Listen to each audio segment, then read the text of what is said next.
പ്രകാശമേ വന്നിടണം, നിത്യസത്യത്തിലേക്കെന്നെ നയിച്ചിടണമേ. നിത്യപ്രകാശമേ വന്നിടണമേ, നിത്യസത്യത്തിലേക്കെന്നെ നയിച്ചിടണമേ. നിത്യജ്ഞാനമേ വന്നിടണമേ, എൻ്റെ ബുദ്ധിയിൽ തെളിഞ്ഞിടണമേ. നിത്യജ്ഞാനമേ വന്നിടണമേ, എൻ്റെ ബുദ്ധിയിൽ തെളിഞ്ഞിടണമേ.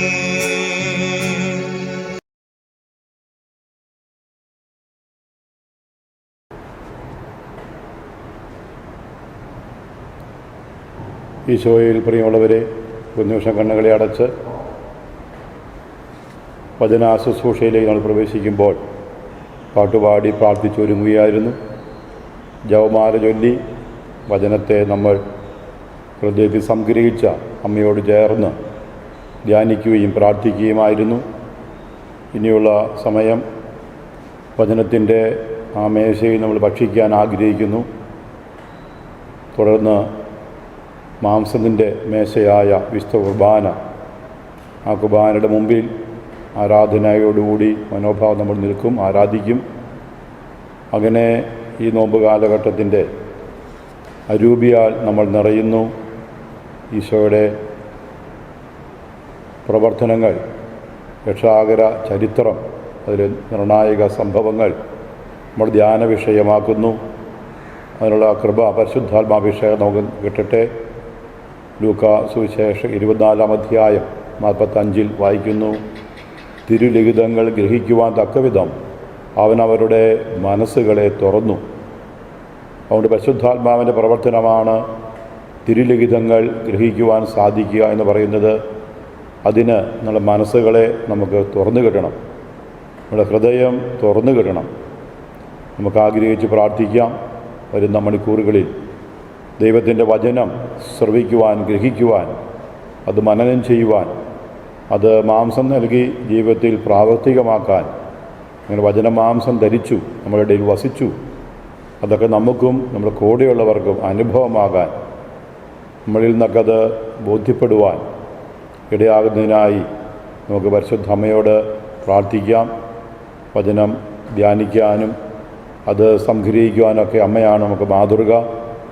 ധ്യാനത്തിൻ്റെ വലിയ മോഡലാണ് പരിശുദ്ധ കന്യാമറിയം. അമ്മയോട് ചേർന്ന് നമുക്ക് പ്രാർത്ഥിക്കാം. നമ്മൾ നിറഞ്ഞ മറിയമേ സ്വസ്തി, കർത്താവ് അങ്ങയോടുകൂടെ സ്ത്രീകളിൽ അങ്ങ് അനുഗ്രഹിക്കപ്പെട്ടവളാവുന്നു. അങ്ങയുടെ ദരദ്ദിൻ ഫലമായ ഈശോ അനുഗ്രഹിക്കപ്പെട്ടവരാകുന്നു. ഞങ്ങൾക്ക് വേണ്ടി ഇപ്പോഴും ഞങ്ങളുടെ മനസ്സമയത്തും തമ്പുരാനോട് അപേക്ഷിക്കണമേ. നമ്മൾ നിറഞ്ഞ മറിയമേ സ്വസ്തി, കർത്താവ് അങ്ങയോടുകൂടെ സ്ത്രീകളിൽ അങ്ങ് അനുഗ്രഹിക്കപ്പെട്ടവളാവുന്നു. അങ്ങയുടെ ദരദ്ദിൻ ഫലമായി ഈശോ അനുഗ്രഹിക്കപ്പെട്ടവനാകുന്നു.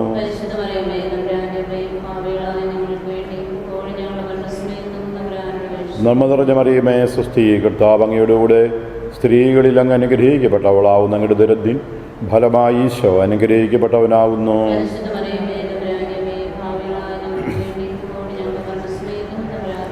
ഈശോമിശിഹായുടെ വാഗ്ദാനങ്ങൾ ഞങ്ങളുടെ യോഗ്യരാകുവാൻ വിശുദ്ധ യോസേപ്പ് പിതാവേ, പിതാവിൻ്റെയും പുത്രൻ്റെയും പരിശുദ്ധാത്മാവിൻ്റെയും നാമത്തിൽ ആമേൻ. Praise the Lord. നമ്മുടെ അമ്പൂ നോമ്പിലെ സായാഹ്ന ധ്യാനങ്ങൾ, അതിൻ്റെ 5-ാമത്തെ ആഴ്ചയിൽ നമ്മൾ പ്രവേശിച്ചു.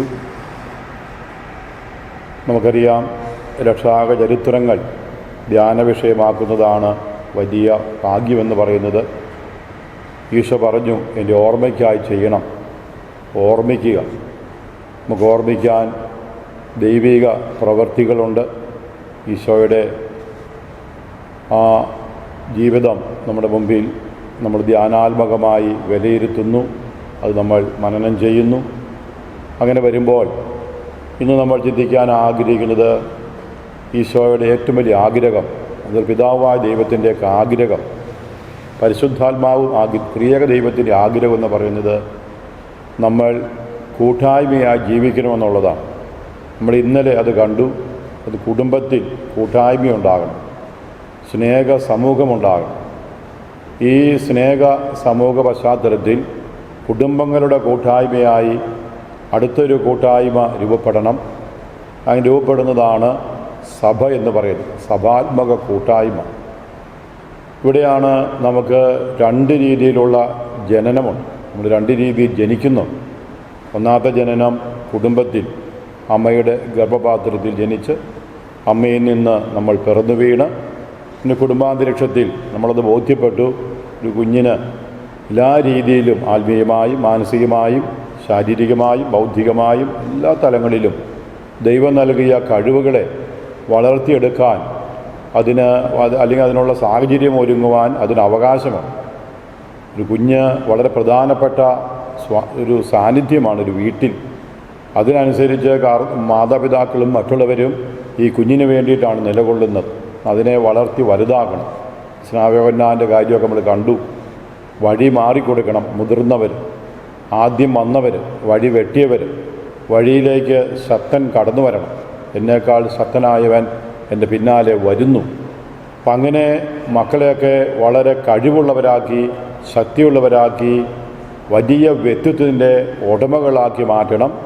അതിന് ആദ്യത്തെ ജന്മം അമ്മയ്ക്ക് കുഞ്ഞായി, കുടുംബത്തിൽ മാതാപിതാക്കൾക്ക് മകനായി മകളായി, അങ്ങനെ കുടുംബത്തിൽ നമ്മൾ ജനിക്കുന്നു. ആ കുടുംബത്തിൽ വളർന്ന് വലുതാകും. ഇങ്ങനെ വളർന്ന് വലുതാകുമ്പോൾ തീർച്ചയായും നമുക്ക് മറ്റൊരു കുടുംബം ഉണ്ടാകണം.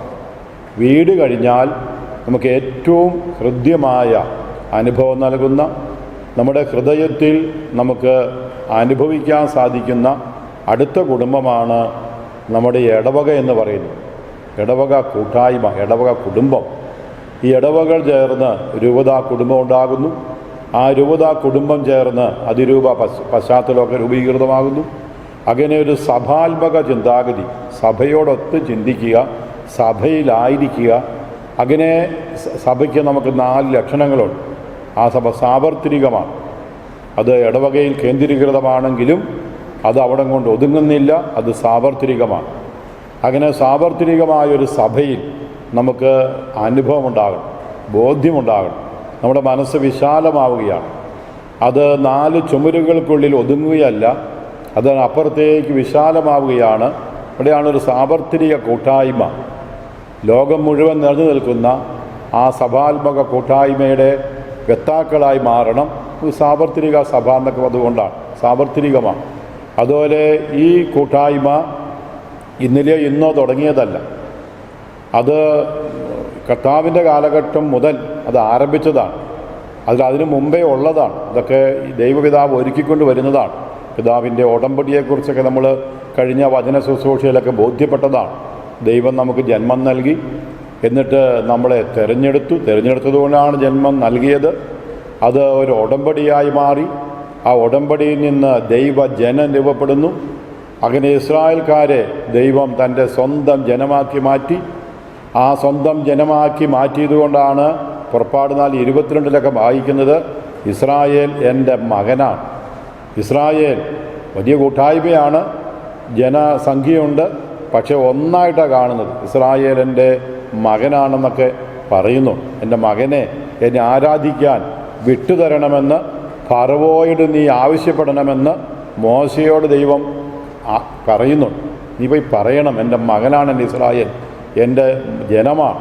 അതൊരു കൂട്ടായ്മയാണ്.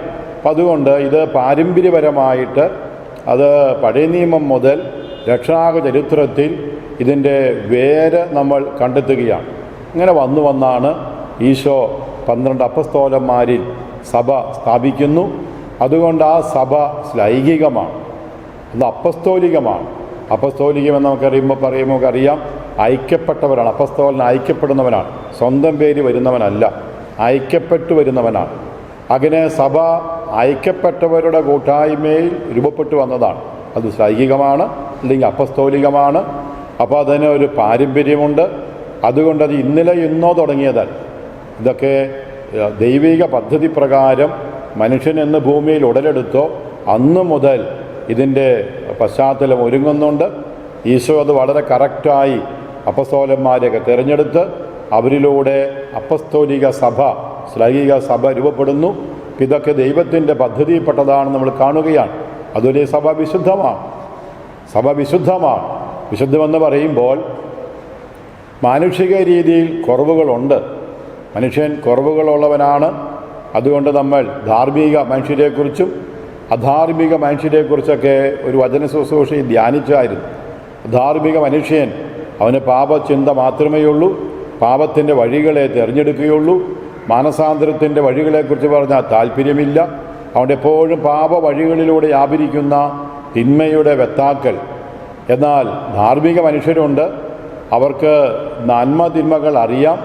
ചിലപ്പോൾ തിന്മ ചെയ്തു പോയെന്നൊക്കെ വരും. അതുകൊണ്ടാണ് എല്ലാ തിന്മയും ചെയ്തവരില്ല, എന്നാൽ ഒരു തിന്മയെങ്കിലും ചെയ്യാത്തവരുമില്ല എന്നിങ്ങനെ കേട്ടിട്ടുണ്ട്. ഒരു തിന്മയെങ്കിലും ചെയ്യാത്തതായിട്ട് ആരോ ഉള്ളേ? പരിശുദ്ധ അമ്മ മാത്രമുള്ളൂ. കാരണം അത് ഭാഗ്യമായതുകൊണ്ട്, അമലോത്ഭവ പശ്ചാത്തലത്തിൽ ജനിച്ചതുകൊണ്ട്, മാതാവ് അമലോത്ഭവയായതുകൊണ്ട് പരിശുദ്ധ കന്യകാമറിയം ഇപ്പോൾ തിന്മ പോലും ചെയ്തിട്ടില്ല. ദൈവത്തിന് അനുഗ്രഹം, അമലോത്ഭവയാണ്. ബാക്കി മനുഷ്യരെല്ലാവരും അവർ ഒരു തെറ്റുപോലും ചെയ്യാത്തവരില്ല, എന്നാൽ എല്ലാ തെറ്റും ചെയ്തവരുമില്ല. അതുകൊണ്ട് ഒരു തെറ്റ് ചെയ്തു എന്ന് കരുതി ഒരു മനുഷ്യനെ നമുക്ക് പാപിയായി മുദ്രകുത്താൻ പറ്റത്തില്ല. അവനിൽ നന്മയുണ്ട്. ഇതൊക്കെയാണ് യോഹന്നാൻ സുവിശേഷം 8-ാം അധ്യായത്തിൽ നമ്മൾ പാപിനിയായ സ്ത്രീയെ കല്ലെറിഞ്ഞു കൊല്ലാൻ വേണ്ടി ഓടിക്കുമ്പോൾ ഈശോ അവളിൽ നന്മയാണ് കാണുന്നത്. അവളുടെ ഉള്ളിൽ ദൈവീകത കണ്ടു, ആത്മീയത കണ്ടു. അതിനെ കർത്താവ് ഉയർത്തിയെടുത്തു, പൊക്കിയെടുത്തു. എന്നിട്ട് പറഞ്ഞ് മേലിൽ പാപം ചെയ്യരുത്. അപ്പം അതുകൊണ്ട് ധാർമ്മിക പശ്ചാത്തലം എന്ന് പറയുമ്പോൾ ഒരു നന്മ, എല്ലാ നന്മയും ഇടയ്ക്ക് ചിലപ്പോൾ തിന്മയൊക്കെ ചെയ്തു പോയെന്ന് വരും. പക്ഷേ അവർക്ക് നന്മയോടാണ് താല്പര്യം. അതുകൊണ്ട് അതൊക്കെ ക്രമീകരിക്കപ്പെടും. ഇങ്ങനെ ക്രമീകരിക്കപ്പെടുമ്പോൾ മനുഷ്യന് കുറവുണ്ട്, കുറ്റങ്ങളുണ്ട്. ഏത് വ്യക്തിക്കും തെറ്റുകൾ സംഭവിക്കാം. എങ്കിലും സഭ വിശുദ്ധമാണ്. സഭ വിശുദ്ധമെന്ന് പറയുമ്പോൾ തമ്പുരാൻ തിരഞ്ഞെടുത്തത് കൊണ്ടാണ്, തമ്പുരാൻ വിശുദ്ധീകരിക്കുന്നത് കൊണ്ടാണ്, ഈശോയോട് ചേർന്ന് നിൽക്കുന്നത് കൊണ്ട്. കാരണം ഈശോ മണവാളനാണ്. ഇതൊക്കെ എഫേസ്യർക്ക് എഴുതുമ്പോൾ 5-ാം അധ്യായത്തിൻ്റെ 25-26 തിരുവചനം നമ്മൾ കാണുന്നുണ്ട്. മണവാളൻ മണവാട്ടിയെ കറയോ ചുളിവോ ഇല്ലാത്തവളായി തനിക്ക് തന്നെ മഹത്വപൂർണ്ണയായി സമർപ്പിക്കാൻ വേണ്ടി മണവാളൻ മണവാട്ടിയെ ജലത്താൽ കഴുകി ആളെ വചനത്താൽ വെണ്മയുള്ളവളാക്കി മാറ്റി. ഇപ്പം മനുഷ്യൻ പാപാവസ്ഥയിലാണ്. പക്ഷെ ദൈവം തിരഞ്ഞെടുക്കുന്നു. ഈശോ വചനത്താലുമൊക്കെ കഴുകുന്നു, അങ്ങനെ വിശുദ്ധീകരിക്കുന്നു. അങ്ങനെ ആ ഈശോയുടെ വിശുദ്ധീകരണ പ്രക്രിയ നിൽക്കുന്നത് കൊണ്ടാണ് യേശു മണവാളൻ, സഭ മണവാട്ടി. ഈ മണവാളൻ വിശുദ്ധനാണ്, പരിശുദ്ധനാണ്. ആ പരിശുദ്ധിയോട് പങ്കുചേർന്നത് കൊണ്ടാണ് സഭ വിശുദ്ധമാണ് നമ്മൾ പറയുന്നത്. സഭയുടെ വിശുദ്ധി. അതുപോലെ തന്നെ റോമാലേഖനം 12-ാം അധ്യായത്തിൻ്റെ 4 മുതൽ വായിക്കുമ്പോൾ കാണുന്നുണ്ട്, യേശു ശിരസ്സാണ്, സഭ ശരീരമാണ്. അങ്ങനെ സഭ ശരീരവും യേശു ശിരസ്സുമായി മാറും. ഇപ്പോൾ നമ്മൾ കണ്ടത് യേശു മണവാളൻ, സഭ മണവാട്ടി. മണവാളൻ മണവാട്ടി. ഈ മണവാട്ടിയെ യേശു തിരഞ്ഞെടുത്തതാണ്, ദൈവം തിരഞ്ഞെടുത്തതാണ്. ആ തിരഞ്ഞെടുപ്പ് കൊണ്ടാണ് ആ വിശുദ്ധി വരുന്നത്. ഇനി എന്തിനാണ് തിരഞ്ഞെടുപ്പ് ചോദിച്ചാൽ അതൊക്കെ യോഹന്നാൻ സുവിശേഷം 1-ാം അധ്യായത്തിൻ്റെ 12 നമ്മൾ ബോധ്യപ്പെടുന്നുണ്ട്. യോഹന്നാൻ സുവിശേഷം 1-ാം അധ്യായത്തിൻ്റെ 12 വായിക്കുന്നു, യേശുവിനെ സ്വീകരിച്ചവർക്കും അവൻ്റെ നാമത്തിൽ വിശ്വസിക്കുന്നവർക്കും അവൻ ദൈവത്തിൻ്റെ മക്കളാകാൻ കഴിവ് നൽകി. അവർ ജനിച്ചത് രക്തത്തിൽ നിന്നോ ശാരീരിക അഭിലാഷത്തിൽ നിന്നോ പുരുഷൻ്റെ ഇച്ഛയിൽ നിന്നോ അല്ല, അവർ ജനിച്ചത് ദൈവത്തിൽ നിന്നത്രേ. അപ്പം ദൈവത്തിൽ നിന്ന് നമ്മൾ ജനിക്കുന്നു. അതിനാണ് യേശു ക്രിസ്തു വന്നത്. ക്രിസ്തു വഴി നമ്മൾ ദൈവത്തിന് മക്കളായി ജനിക്കുന്നു. കാരണം പാപം ചെയ്തു പോയി, തിന്മയ്ക്കടിമകളായി. അവിടെ ഒരു വീണ്ടും ജനനം ആവശ്യമാണ്. ഇതൊക്കെ യോഹന്നാൻ സുവിശേഷം 3-ാം അധ്യായത്തിൻ്റെ 5-ൽ നിക്കോദേമോസിന് പറയുന്നുണ്ട്, നിക്കോദേമോസെ വീണ്ടും ജനിക്കണം. കാരണം ജഡത്തിൽ ജനിക്കുന്നത് ജഡമാണ്. ഇതൊക്കെ നമ്മൾ ഉൽപ്പത്തി പുസ്തകം 6:2 കാണും. എല്ലാവരും ജഡമാണ്. ദൈവം പരിതപിക്കുന്നുണ്ട്. ഉൽപ്പത്തി 6:2 വായിക്കും, മനുഷ്യൻ ജഡമാണ്. ഉൽപ്പത്തി 6:5 വരുമ്പോൾ കാണും, അവൻ്റെ ജഡമായതുകൊണ്ട് അവൻ്റെ ഹൃദയത്തിലെ ഭാവനകളും ചിന്തകളും ദുഷിച്ചത് മാത്രമാണ് ദൈവം കണ്ടു. അപ്പോൾ ദൈവികമായ പശ്ചാത്തലത്തിൽ നോക്കുമ്പോൾ മനുഷ്യൻ തെറ്റ് ചെയ്തവൻ്റെ മനസ്സ് തിന്മ കൊണ്ട് നിറഞ്ഞിരിക്കുകയാണ്. വീണ്ടും യേശയ്യാപ്രവാചകന്റെ പുസ്തകം 64 അധ്യായത്തിൽ നമ്മൾ വായിക്കുന്നുണ്ട്, ആകാശം പിളർന്നിറങ്ങി വരണമേ. ആകാശം അടയ്ക്കപ്പെട്ടു മനുഷ്യൻ്റെ പാപം കാരണം. ദൈവത്തിന് നേരെ നോക്കാം, മനുഷ്യനോട് അടുക്കാൻ പറ്റുന്നില്ല. അവിടെ ആകാശം അടയ്ക്കപ്പെട്ടു, പരിശുദ്ധാത്മാവിൻ്റെ പ്രവർത്തനം ഇല്ലാതെയായി, ഭൂമി കിട്ടാതെയായി. ഇവിടെയാണ് മനുഷ്യൻ പ്രാർത്ഥിക്കുന്നത്, ആകാശം പിളർന്ന് അങ്ങ് ഇറങ്ങി വരണമേ, ആകാശം പിളർന്ന് അങ്ങ് ഇറങ്ങി വരണമേ. കാരണം ഞങ്ങളുടെ സൽപ്രവൃത്തികൾ പോലും മലിന ജലം പോലെയാണ്. ഞങ്ങളുടെ സൽപ്രവൃത്തികൾ പോലും മലിന ജലം പോലെയാണ്. അപ്പം നമ്മൾ എന്ത് സൽപ്രവൃത്തി ചെയ്താൽ പോലും അതിനകത്തൊരു മാലിന്യമുണ്ട്, മലിനതയുണ്ട്, അതിനകത്ത് കളങ്കമുണ്ട്. ഇതൊക്കെ ഉള്ളത് കൊണ്ടാണ് ഒരു വീണ്ടും ജനനം ആവശ്യമാണ്. നീ വീണ്ടും ജനിക്കണം സ്വർഗരാജ്യത്തിൽ പ്രവേശിക്കാൻ. ഇതിനൊരു ഈ ശരീരത്തിന്, നിന്റെ മനസ്സിന്, നിന്റെ എല്ലാ ഭാവനകൾക്കും ചിന്തകൾക്കും ഒരു പുതിയ ജന്മം കിട്ടണം, ഒരു പുതിയ സൃഷ്ടിയായി മാറണം. ഇതിനാണ് കർത്താവ് സഭയെ തിരഞ്ഞെടുത്തത്. കർത്താവിനൊരു ശരീരം വേണം, ശിരസാണ് അവിടുന്ന് ഈ കുഞ്ഞുങ്ങൾ ജനിക്കാൻ. അതുകൊണ്ടാണ് യേശുവിനെ സ്വീകരിച്ചവർക്കും അവൻ്റെ നാമത്തിൽ വിശ്വസിക്കുന്നവർക്കും അവൻ ദൈവത്തിൻ്റെ മക്കളാകാൻ കഴിവ് നൽകി. ദൈവത്തിൻ്റെ മക്കൾ ജനിക്കുന്നു. അവർ ജനിച്ചത് രക്തത്തിൽ നിന്നോ ശാരീരിക അഭിലാഷത്തിൽ നിന്നോ പുരുഷൻ്റെ ഇച്ഛയിൽ നിന്നോ അല്ല, അവർ ജനിച്ചത് ദൈവത്തിൽ നിന്നത്രേ. ദൈവത്തിൽ നിന്ന് ജനിക്കണം. അതാണ് ഗലാത്യ 4:19 പൗലോസ് പറയും, ക്രിസ്തു നിങ്ങളിൽ ഉരുവാകുവോളം ഞാൻ നിങ്ങൾക്ക് വേണ്ടി പ്രസവവേദന അനുഭവിക്കുന്നു. ഗലാത്യ 4:19 ക്രിസ്തു നിങ്ങളിൽ ഉരുവാകുവോളം ഞാൻ നിങ്ങൾക്ക് വേണ്ടി പ്രസവവേദന അനുഭവിക്കുന്നു. ക്രിസ്തു ഒരു വ്യക്തിയിൽ ഉരുവാകണം. അങ്ങനെ സഭയുടെ വെത്താവായി പൗലോസ് അപ്പോസ്തലൻ പറയുകയാണ്. അപ്പോസ്തലനിലെ പറഞ്ഞത്, യേശു മണവാളനാണ്, ശരീരമാണ്, മണവാട്ടിയാണ് സഭ. അതുപോലെ യേശു ശിരസാണ്, സഭ ശരീരമാണ്, യേശുവിൻ്റെ ശരീരം, നമ്മളൊക്കെ അതിലെ അവയവങ്ങളാണ്. അങ്ങനെ ഇതെല്ലാം ചേരുമ്പോൾ ഈ സഭയുടെ വിശുദ്ധി എവിടെ നിന്ന് വരുന്നു? ഈശോയിൽ നിന്ന് വരുന്നു. ഈശോ മക്കളെ ജനിപ്പിക്കുന്നു. അത് സഭയെന്ന അമ്മ. ഇവിടെയാണ് നമുക്ക് സഭ അമ്മയാണ്. സഭ ഈ അമ്മയായി മാറുകയാണ്. വിശുദ്ധിയുടെ പശ്ചാത്തലത്തിൽ ശിരസിൽ നിന്ന് വിശുദ്ധി ഒഴുകി നമുക്ക് സഭ അമ്മയായി മാറുകയാണ്. പലപ്പോഴും നമുക്കിത് അനുഭവപ്പെടുന്നില്ല. അതുകൊണ്ട് ഇവിടെയാണ് ഞാൻ ഒരു ചെറിയ ചിത്രീകരണം ഓർത്തു പോവുകയാണ്. ഒരിക്കലും അച്ഛൻ്റെ ഒരു പ്രസംഗത്തിൽ കേട്ടതാണ്.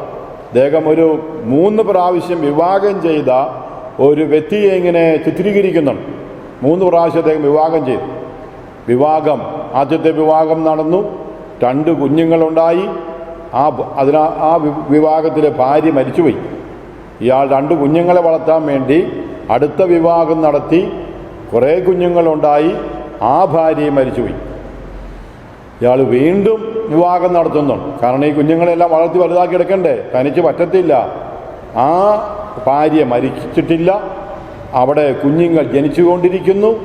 ഇദ്ദേഹം ഈ പ്രസംഗത്തിൽ സൂചിപ്പിച്ചത് ഇത് ദൈവപിതാവുമായി ബന്ധപ്പെടുത്തിയാണ് ഈ വിവാഹത്തെ അദ്ദേഹം സൂചിപ്പിക്കുന്നത്. വിവാഹത്തെക്കുറിച്ച് നമ്മൾ ഒരിക്കൽ പ്രഭാഷണത്തിൽ ബോധ്യപ്പെട്ടു. വിവാഹത്തിൽ 4 തലങ്ങളുണ്ട്, 4 അവസ്ഥയുണ്ട്, അല്ലെങ്കിൽ 4 ഘട്ടങ്ങളുണ്ട്. 1, അതിനകത്തൊരു വാഗ്ദാനമുണ്ട്. 2, തിരഞ്ഞെടുപ്പുണ്ട്. 3, അത് ഉടമ്പടിയായി മാറുന്നു. 4, അത് നിയമമായി മാറും. ഉടമ്പടി അത് നിയമമായി മാറുകയാണ്. ഈ വാഗ്ദാനം പിതാവായ ദൈവമാണ് നടത്തുന്നത്. നമുക്ക് ദൈവത്തിൻ്റെ പ്രവർത്തനമല്ല, ഉടമ്പടി പശ്ചാത്തലത്തിലാണ്. ദൈവം ഉടമ്പടി മനുഷ്യനെ ക്ഷണിക്കുകയാണ്. വരുവി നമുക്ക് രമ്യതപ്പെടാം. ഒരു ഉടമ്പടിയാണ്. പാപം കടും ചുമപ്പാണെങ്കിലും മഞ്ഞുപോലെ വെളുപ്പിക്കാം. രക്തം വരണമെങ്കിലും ഞാൻ കമ്പിളി പോലെ മനോഹരമാക്കാം. അനുസരിക്കാൻ തയ്യാറായാൽ ഐശ്വര്യം ആസ്വദിക്കും. ധിക്കാരം തുടർന്നാൽ വാളിനിരയായിത്തീരും. ഉടമ്പടിയാണ്. ഇതിൻ്റെ സൂചനയാണ് ഉൽപ്പത്തി 2:17. നന്മതിന്മകളെക്കുറിച്ചുള്ള വൃക്ഷത്തിൻ്റെ ഫലം തിന്നരുത്, തിന്നാൻ മരിക്കും. തിന്നുന്നില്ലെങ്കിലോ ജീവൻ്റെ സമൃദ്ധിയിൽ മുന്നോട്ട് പോകാൻ പറ്റും, സന്തോഷമായിരിക്കും. അപ്പോൾ വാഗ്ദാനമുണ്ട്, തെരഞ്ഞെടുപ്പുണ്ട്.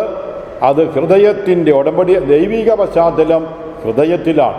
ദൈവം ഉടമ്പടി ചെയ്യും. അപ്പോൾ അത് ഹൃദയത്തിൻ്റെ ഉടമ്പടിയാണ്. ഈ ഹൃദയത്തിൽ ഉടമ്പടി ചെയ്താൽ അത് നിയമമായി മാറും. എന്ത് നിയമം? സ്നേഹത്തിൻ്റെ നിയമം. പിന്നെ അതിൽ നിന്ന് പിന്മാറാൻ പറ്റത്തില്ല. അത് സ്നേഹത്തിൽ അധിഷ്ഠിതമാണ്. ഈ സ്നേഹത്തിൻ്റെ നിയമം വരുന്നത് ഉടമ്പടി ചെയ്യുമ്പോൾ സ്വാതന്ത്ര്യമുണ്ട്. നിന്റെ മുമ്പിൽ നന്മയും തിന്മയും വെച്ചിട്ടുണ്ട്. ഇഷ്ടമുള്ളത് നീ തിരഞ്ഞെടുത്താൽ പിന്നെ നീ കൽപ്പയെ കൈപിടിച്ചിട്ട് പുറകോട്ട് നോക്കരുത്. ആ ഉടമ്പടി സ്നേഹത്തിൻ്റെ നിയമമായി മാറുകയാണ്. അത് എഴുതപ്പെട്ട നിയമമൊന്നുമല്ല, ഹൃദയത്തിൽ എഴുതിയ നിയമമാണ്. ഇതൊക്കെ ജെറമിയ 31 വായിക്കുമ്പോൾ കാണും. ഞാൻ നിങ്ങളുടെ ഹൃദയത്തിൽ എഴുതും, അത് ഉള്ളിൽ നിക്ഷേപിക്കും. പിന്നെ അതുകൊണ്ട് വേറെ ആരും പിന്നെ ആരെയും പഠിപ്പിക്കേണ്ട കാര്യമൊന്നുമില്ല എന്നൊക്കെ തുടർന്ന് നമ്മൾ വായിക്കുന്ന ജെറമിയായിലെ ഉടമ്പടിയെക്കുറിച്ച് പറയും. ഹൃദയത്തിൽ എഴുതുന്ന ഉടമ്പടി, ഉള്ളിൽ സൂക്ഷിക്കുന്ന ഉടമ്പടി, ഹൃദയത്തിലാണ് ഈ ഉടമ്പടി സംഭവിക്കുന്നത്. അത് നിയമമായി മാറുന്നു. അങ്ങനെയെങ്കിൽ വിവാഹം ചെയ്യുന്നത് ഈ ഉടമ്പടി പ്രകാരം പിതാവായ ദൈവമാണ്. പിതാവായ ദൈവം ആദ്യത്തെ ഉടമ്പടി മനുഷ്യനോട് ചെയ്തു. വിവാഹം ഉടമ്പടി എന്താണ് കണ്ടു കഴിഞ്ഞു. നടുക്ക് നിൽക്കുന്ന വൃക്ഷത്തിൻ്റെ ഫലം തിന്നരുത്, തിന്നാൽ നീ മരിക്കും. കുടുംബാന്തരീക്ഷം, ഹൃദയത്തിൻ്റെ ബന്ധം. അവിടെ ആദിമാതാപിതാക്കൾ അത് ലംഘിച്ചു, ഉടമ്പടി ലംഘിച്ചു. അവിടെ അമ്മ മരിക്കുന്ന അവസ്ഥയുണ്ടായി. അമ്മ മക്കൾക്ക് സത്യമാണ്, അപ്പൻ മക്കൾക്ക് വിശ്വാസമാണ്. അമ്മ സത്യമാണ്, അമ്മയാണ് അപ്പൻ ആരാന്ന് പറഞ്ഞു കൊടുക്കുന്നത്. അതുകൊണ്ട് വിശുദ്ധർ സഭാപിതാക്കന്മാർ പഠിപ്പിക്കുന്നുണ്ട്, സഭയെ അമ്മയായി കിട്ടാത്തവർക്ക് ദൈവത്തെ അപ്പനായിട്ട് അനുഭവിക്കാൻ പറ്റില്ല. സഭാത്മക കൂട്ടായ്മ, കുടുംബാരൂപി, കുടുംബത്തിൻ്റെ ബന്ധത്തിൽ നിന്നാൽ മാത്രമേ അപ്പനെ അനുഭവിക്കാൻ പറ്റുകയുള്ളൂ. അല്ലാത്ത മക്കൾക്ക് മക്കൾ ബന്ധമുണ്ടാകില്ല. കുടുംബാന്തരീക്ഷം അമ്മ വഴിയാണ് സംജാതമാകുന്നത്. അമ്മ സത്യമാണ്, അമ്മയാണ് അപ്പനാരാണെന്ന് പറഞ്ഞു കൊടുക്കുന്നത്. ഇവിടെ അമ്മ നഷ്ടപ്പെട്ടു, ആ ഹൃദയബന്ധം, ആ ഉടമ്പടി ലംഘിക്കപ്പെട്ടു. അമ്മ മരിച്ചു, മക്കൾ വഴിയാധാരമായി. അതാണ് ഇങ്ങനെ ഒരു രീതി പറഞ്ഞു കേട്ടിട്ടുണ്ട്. തെറ്റിദ്ധരിക്കരുത്. കുഞ്ഞുങ്ങളെ സംബന്ധിച്ചിടത്തോളം അമ്മ ജീവിച്ചിരിക്കുന്നതാണ് നല്ലത്. അപ്പൻ മരിച്ചാലും മരിക്കരുത്, രണ്ടുപേരും വേണം. കാരണം അപ്പനും അമ്മയും പക്ഷിക്ക് രണ്ട് ചിറക് പോലെയാണ്. വിവാഹ ജീവിതത്തിൽ, കുടുംബ ജീവിതത്തിൽ, കുടുംബത്തെ സംബന്ധിച്ചിടത്തോളം ഭാര്യയും ഭർത്താവും തുല്യ നിലവാരത്തിലാണ്, തുല്യതയാണ്, ഒരു കുറവുമില്ല. കാരണം ദൈവം ആദത്തിൻ്റെ വാരിയലിൽ നിന്നാണ് ഹവ്വായെ സൃഷ്ടിച്ചത്. തലയിൽ നിന്നോ കാലിൽ നിന്നോ അല്ല. കാലിൽ നിന്നാണെങ്കിൽ സ്ത്രീ അടിമയായിരിക്കണം, തലയിൽ നിന്നാണെങ്കിൽ അവൾ തലയിൽ കയറി ഭരിക്കണം. പക്ഷേ ഹൃദയത്തിൻ്റെ ഭാഗത്തു നിന്നാണ്, വാരിയലിൽ നിന്നാണ് രൂപം കൊടുത്തത്. അതുകൊണ്ട് അവിടെ തുല്യതയുണ്ട്, ഒരു വ്യത്യാസവും ഇല്ല. അതുകൊണ്ട് പറയും, പക്ഷിക്ക് രണ്ട് ചിറക് പോലെയാണ് ഭാര്യ ഭർത്താക്കന്മാർ. അപ്പനും അമ്മയും രണ്ട് ചിറകുണ്ടെങ്കിലേ പക്ഷിക്ക് പറന്നു ഉയരാൻ പറ്റുകയുള്ളൂ.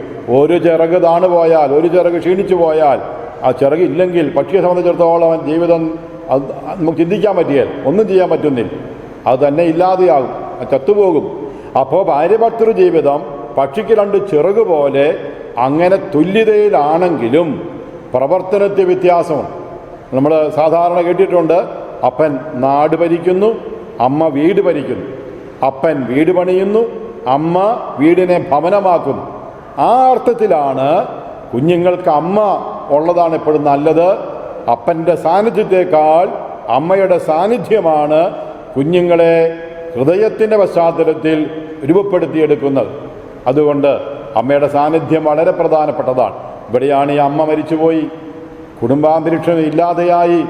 അതില്ലാതെയായതുകൊണ്ട് അപ്പനെ മക്കൾ ഉപേക്ഷിച്ചു. അപ്പൻ വരുമ്പോൾ മക്കൾ മരങ്ങൾക്കിടയിൽ ഒളിച്ചിരിക്കുകയാണ്, ഭയന്നൊളിച്ചിരിക്കുകയാണ്, അപ്പനെ ഭയന്നിരിക്കുകയാണ്. അമ്മയാണ് പറയേണ്ടത്, അപ്പനെ ഭയപ്പെടണ്ട. അമ്മ പറഞ്ഞു കൊടുക്കണം, അപ്പൻ നമുക്ക് നല്ലതാണ്. പ്രത്യേകിച്ച് യേശുപിതാവിൻ്റെ വർഷമല്ലേ, സുരക്ഷിതത്തിനും സംരക്ഷണത്തിനും എല്ലാ തിന്മകളിൽ നിന്നുള്ള വിമോചനത്തിനുമൊക്കെ ഭയങ്കര സുരക്ഷിതത്വമാണ് അപ്പൻ. അപ്പൻ വീട്ടിലില്ലെങ്കിൽ ആ വീടിൻ്റെ സുരക്ഷിതത്വം പോയി. അതുകൊണ്ട് അപ്പൻ്റെ സാന്നിധ്യം നമുക്ക് വിലപ്പെട്ടതാണെന്ന് അമ്മ പറഞ്ഞു കൊടുക്കണം. പറഞ്ഞു കൊടുക്കാൻ അമ്മയില്ല, ഉടമ്പടി ലംഘിക്കപ്പെട്ടു. അതുകൊണ്ട് ആ മക്കൾക്ക് ഡയറക്ഷൻ കിട്ടുന്നില്ല. അതുകൊണ്ട് മക്കൾ അപ്പനെ ഭയപ്പെട്ടു. അതുകൊണ്ട് അവർ ഓടി ഒളിച്ചു, മരങ്ങൾക്കിടയിൽ ഒളിച്ചു. അതുകൊണ്ടാണ് ചോദിച്ചത്, നിങ്ങൾ എവിടെയാണ്? ഞങ്ങൾ ഒളിച്ചിരിക്കുക എന്നൊക്കെ പറയും. അപ്പോൾ ഒന്നാമത്തെ കുടുംബജീവിത പശ്ചാത്തലത്തിൽ അല്ലെങ്കിൽ ഉടമ്പടി തലത്തിൽ ഭാര്യ മരിച്ചു, ബന്ധങ്ങൾ ശിഥിലമായി. അവിടെയാണ് ആദും ഹവ്വായും തമ്മിൽ പിന്നീട് സംസാരിക്കുമ്പോൾ നീയെ നീ കൂട്ടിന് തന്ന സ്ത്രീ എന്നൊക്കെ പറയുന്നു. അതുവരെ അസ്ഥിയുടെ അസ്ഥിയും മാംസത്തിൻ്റെ മാംസവുമായിരുന്നു, ബന്ധമുണ്ടായിരുന്നു, അമ്മയുടെ സാന്നിധ്യമുണ്ടായിരുന്നു. കാരണം അമ്മ സത്യമാണ്. അമ്മ നഷ്ടപ്പെട്ട മക്കൾ വഴി അപ്പനിൽ നിന്ന് അകലുന്നു, തമ്മിൽ അകലുന്നു, എല്ലായിടത്തും അകൽച്ചയുണ്ടാകും. നീ എനിക്ക് കൂട്ടിന് തന്ന സ്ത്രീയാണ്. ഉപയോഗ വസ്തു, ഉപഭോഗ സംസ്കാരം, ഉപയോഗിച്ച് കളയുക, യൂസ് ആൻഡ് ത്രോ, ഉപയോഗിച്ച് കളയുന്ന അവസ്ഥ വന്നു. ഒരു വിലയുമില്ല. അതിവിടെ അസ്ഥിയുടെ അസ്ഥിയും മാംസത്തിന് മാംസവുമായിരുന്നു. നരയിൽ നിന്നെടുക്കപ്പെട്ടവളായതുകൊണ്ട് നാരി എന്ന് വിളിക്കപ്പെടുന്നു. പുരുഷൻ മാതാക്കന്മാരെ വിട്ട് ഭാര്യയോട് ചേരുന്നു, ഒറ്റ ശരീരമായി മാറുന്നു. നഗ്നരാണെങ്കിൽ ലജ്ജ തോന്നിയിരുന്നില്ല, തുറന്ന പുസ്തകം പോലെ. അതുപോലെയുള്ള കൂട്ടായ്മയുടെ ജീവിതമായിരുന്നു, സന്തോഷത്തിൻ്റെ ജീവിതമായിരുന്നു. എല്ലാം തീർന്നു, ആ കുടുംബം തകർന്നു. ഇതുകൊണ്ട് അപ്പൻ വീണ്ടും കല്യാണം കഴിച്ചു. ഉൽപ്പത്തി 12 കാണും. അടുത്ത വിഭാഗം അബ്രാഹാമിനെ തിരഞ്ഞെടുത്തു, അബ്രാഹാമിനെ അബ്രഹാമാക്കി. എന്താണ് അബ്രഹാം എന്ന വാക്കിൻ്റെ അർത്ഥം? ജനതകളുടെ പിതാവ്. ജനതകളുണ്ടാകണം, മക്കൾ ജനിക്കണം. സാറായിയെ സാറായി എന്ന് വിളിച്ചു. എന്താണ് ഉൽപ്പത്തി 12 നമ്മൾ കാണുന്നത്? സാറായി, ജനതകളുടെ മാതാവ്. അങ്ങനെ അബ്രാഹത്തിലൂടെ മണൽത്തരികളേക്കാൾ, നക്ഷത്രങ്ങളെക്കാൾ മക്കളുണ്ടാകുന്നു. അങ്ങനെ മക്കളുണ്ടാകുന്ന അവസ്ഥ സംജാതമാവുകയാണ്. പക്ഷെ അവിടെയും നമുക്കറിയാം ഉടമ്പടി ലംഘിക്കപ്പെടുകയാണ്. ദൈവത്തിൻ്റെ വേദന കാണാം. ഉടമ്പടി ലംഘിക്കപ്പെട്ടു. എൻ്റെ ജനം എന്നെ അറിയുന്നില്ല. യെരമ്യാ 2:13-14 കാണും. എൻ്റെ ജനം എന്നെ അറിയുന്നില്ല. അവർ പൊട്ടക്കിണറുകളെ അഭയം പ്രാപിച്ചു. യഥാർത്ഥ ഉറവിയായി എന്നെ അവർ ഉപേക്ഷിച്ചു. അമ്മ മരിച്ചുപോയി, മക്കൾ വീണ്ടും വഴിയാധാരമായി തെറ്റിലേക്ക് വഴുതി വീഴുകയാണ്. എന്നെ അവർ ഉപേക്ഷിച്ചു, പൊട്ടക്കിണറുകളെ അഭയം പ്രാപിച്ചു. അതുപോലെ ഏശയ്യാ 1:2 കാണും. ഈ ഉടമ്പടി ലംഘിക്കപ്പെട്ടതിൻ്റെ വേദന, അമ്മ മരിച്ചതിൻ്റെ ദുഃഖം. ആകാശമേ കേൾക്കുക, ഭൂമിയെ ചെവി തരിക. അപ്പൻ വിളിച്ചു നടക്കുക ആകാശത്തെയും ഭൂമിയെയും. കഴുത യജമാനനെ അറിയുന്നു, കാള യജമാനൻ്റെ തൊടുത്തറിയുന്നു. എൻ്റെ ജനം എന്നെ അറിയുന്നില്ല, എൻ്റെ ജനം എന്നെ അറിയുന്നില്ല. മക്കൾ, എൻ്റെ മക്കൾ എന്നെ അറിയുന്നില്ല. അതുകൊണ്ട് കഴുത യജമാനനെ അറിയുന്നു, കാള യജമാൻ തൊടുത്തറിയുന്നു. എൻ്റെ ജനം എന്നെ അറിയുന്നില്ല. ആകാശമേ കേൾക്കുക, ഭൂമിയെ ചെവി തരിക. ഞാൻ മക്കളെ പോറ്റി വളർത്തി. എന്തുപകാരം? അമ്മ നഷ്ടപ്പെട്ട മക്കൾ. ഈ മക്കൾ വീണ്ടും വഴിതെറ്റിപ്പോവുകയാണ്. എസെക്കിയേൽ പ്രവചനം 34-ാം അധ്യായത്തിൻ്റെ 11 വായിക്കുമ്പോൾ കാണുന്നു. ആട്, എൻ്റെ ആട്ടിൻകൂട്ടം വഴിതെറ്റിപ്പോയി. മലമടക്കുകളിൽ, കാറും കോളും നിറഞ്ഞ മലമടക്കുകളിൽ വഴിതെറ്റി നടക്കുകയാണ്. ക്രൂര മൃഗങ്ങൾക്ക് ഇരകളായി മാറുന്നു. അതുകൊണ്ട് ഞാൻ തന്നെ എൻ്റെ ആടുകളെ അന്വേഷിച്ചിറങ്ങും. മുറിവേറ്റതിനെയൊക്കെ വച്ചുകെട്ടി, ക്ഷീണിച്ചതിനെയൊക്കെ ചുമലിലേറ്റി, നല്ലതിനെയൊക്കെ പരിരക്ഷിച്ച് ഞാൻ അവയെ രക്ഷിക്കും. അപ്പൻ്റെ വേദനയാണ്. അമ്മ നഷ്ടപ്പെട്ട മക്കൾ ഇങ്ങനെ ചെതറിപ്പോവുകയാണ്. അവർക്ക് കൂട്ടായ്മയില്ല, സഭാത്മക അനുഭവമില്ല, പരസ്പര ബന്ധങ്ങളില്ല. അതുകൊണ്ട് പലതിൻ്റെ അടിമകളായി ചെതറിപ്പോകുന്ന മക്കളെക്കുറിച്ചുള്ള വേദന ഇത് തന്നെയാണ് വിലാപങ്ങൾ പുസ്തകം 4-ാം അധ്യായത്തിൻ്റെ 1 വായിക്കുമ്പോൾ കാണുന്നത്. ഈ ചിതറുന്നു. പ്രിയമുള്ളവരെ, പൈശാചികമെന്ന് വെച്ചാൽ ചിതറിക്കുക, ഡൈബോളിക് എന്ന് വെച്ചാൽ ചിതറിക്കുക എന്നുള്ളതാണ് അർത്ഥം. ആത്മീയത, ദൈവികത എന്ന് പറയുന്നത് ഏകോപിക്കുക എന്നുള്ളതാണ്. ദൈവികത ഏകോപിക്കുന്നതാണ്. ഇവിടെയാണ് ആത്മീയതയുടെയൊക്കെ അടയാളം. നല്ല പക്ഷം നല്ല ഫലം കായ്ക്കും, ചീത്തപക്ഷം ചീത്തഫലം കായ്ക്കും എന്നൊക്കെ ലൂക്കാ 44 നമ്മൾ പലതവണ ചിന്തിച്ച വിഷയമാണത്. നല്ല വൃക്ഷം നല്ല ഫലം കായ്ക്കും, ചീത്തവൃക്ഷം ചീത്തഫലം കായ്ക്കും. ഡൈബോളിക്, പൈശാചികം. തിന്മ എന്ന് പറയുന്നത് അതാണ്. പിശാചിനെ ബഹിഷ്കരിക്കുക എന്നൊക്കെ പറയുമ്പോൾ ഈ കൊമ്പും വാലും പല്ലും ഒക്കെ വെച്ച് ഇങ്ങനെ വരുന്ന ഒരു ഭയങ്കര രൂപമല്ല പിശാച്. ചിതറിക്കുന്നതാണ് പിശാച്, തമ്മിൽ അകറ്റുന്നതാണ് പൈശാചികം എന്ന് പറയുന്നത്. ദൈവികത എന്ന് പറയുന്നത് കൂട്ടായ്മയിലേക്ക് കൊണ്ടുവരിക എന്നുള്ളതാണ്. ഇവിടെയാണ് വിലാപം 4-ന്റെ 1 വായിക്കും. തങ്ങളുടെ തൂക്കത്തിനൊപ്പം തങ്കത്തിൻ്റെ വിലയുള്ള മക്കൾ കുശവൻ്റെ അടിച്ചുടയ്ക്കപ്പെട്ട കലം പോലെയായി മാറിയത് എങ്ങനെ? വിശുദ്ധ മന്ദിരത്തിൻ്റെ കല്ലുകൾ വഴി കവലയ്ക്കൽ ചെതറിക്കിടക്കുന്നു. വിശുദ്ധ മന്ദിരത്തിൻ്റെ കല്ലുകൾ കല്ലോട് ചേർന്ന് അങ്ങനെ കൂട്ടായ്മയിലാകുമ്പോഴാണ് വിശുദ്ധ മന്ദിരം, വിശുദ്ധ ഭവനം, ദൈവത്തിൻ്റെ ആലയം, ആ കുടുംബ അരൂപി വീട്. കൂടുമ്പോൾ ഇമ്പമുള്ളതാണ് കുടുംബം. പലപ്പോഴും കൂടുമ്പോൾ ഭൂകമ്പമാണ്. ഈയിടെ മറ്റൊരു പ്രസംഗത്തിൽ കേട്ടതാണ് കുടുംബത്തെക്കുറിച്ച് നിർവചനം: ഇമ്പം, കമ്പം, ഭൂകമ്പം.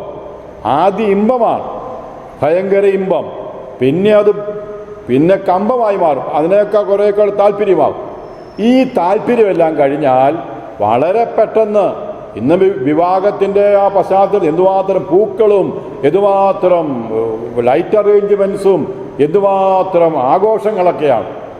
ഈ പുഷ്പങ്ങളും അതും ഇതൊക്കെ 1-2-3 ദിവസം കഴിയുമ്പോൾ അത് വാടിക്കരിയും, അത് കൊഴിയും, അത് ശോഷിച്ചു പോകും. അതിനും മുമ്പേ ഭയങ്കര പെർഫ്യൂമൊക്കെ അടിക്കും, നല്ല പെർഫ്യൂമൊക്കെ അടിച്ച് സുഗന്ധപൂരിതമാക്കും അന്തരീക്ഷം. പക്ഷെ അതൊക്കെ മാറുന്നതിന് മുമ്പേ ഇമ്പവും കമ്പവും കഴിഞ്ഞ് പെട്ടെന്ന് ഭൂകമ്പമുണ്ടായി. ഭൂകമ്പമായി മാറും ജീവിതം.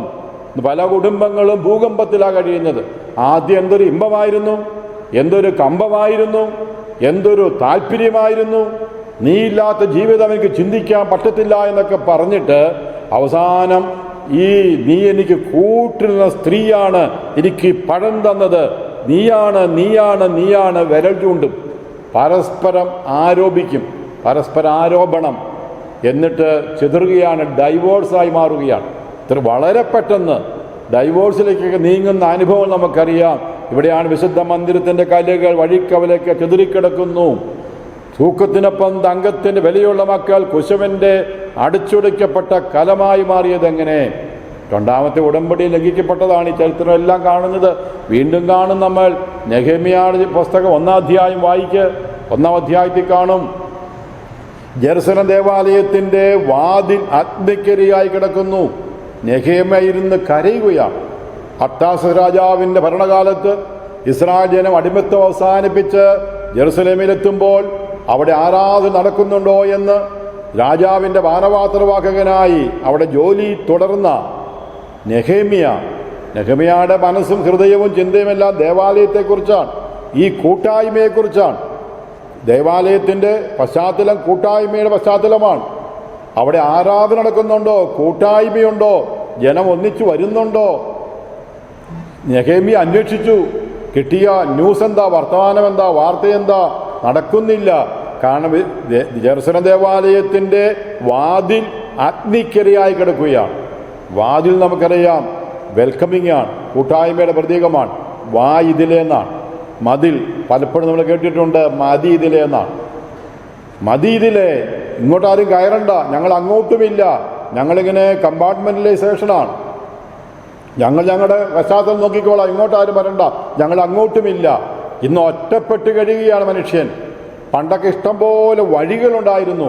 ഇന്ന് വഴിയെല്ലാം അടച്ച്, ഇന്ന് മതിലും പണിത് ഗേറ്റും വെച്ച് അങ്ങനെ വലിയൊരു ഒരു ഒതുങ്ങിക്കൂടുന്ന അവസ്ഥ.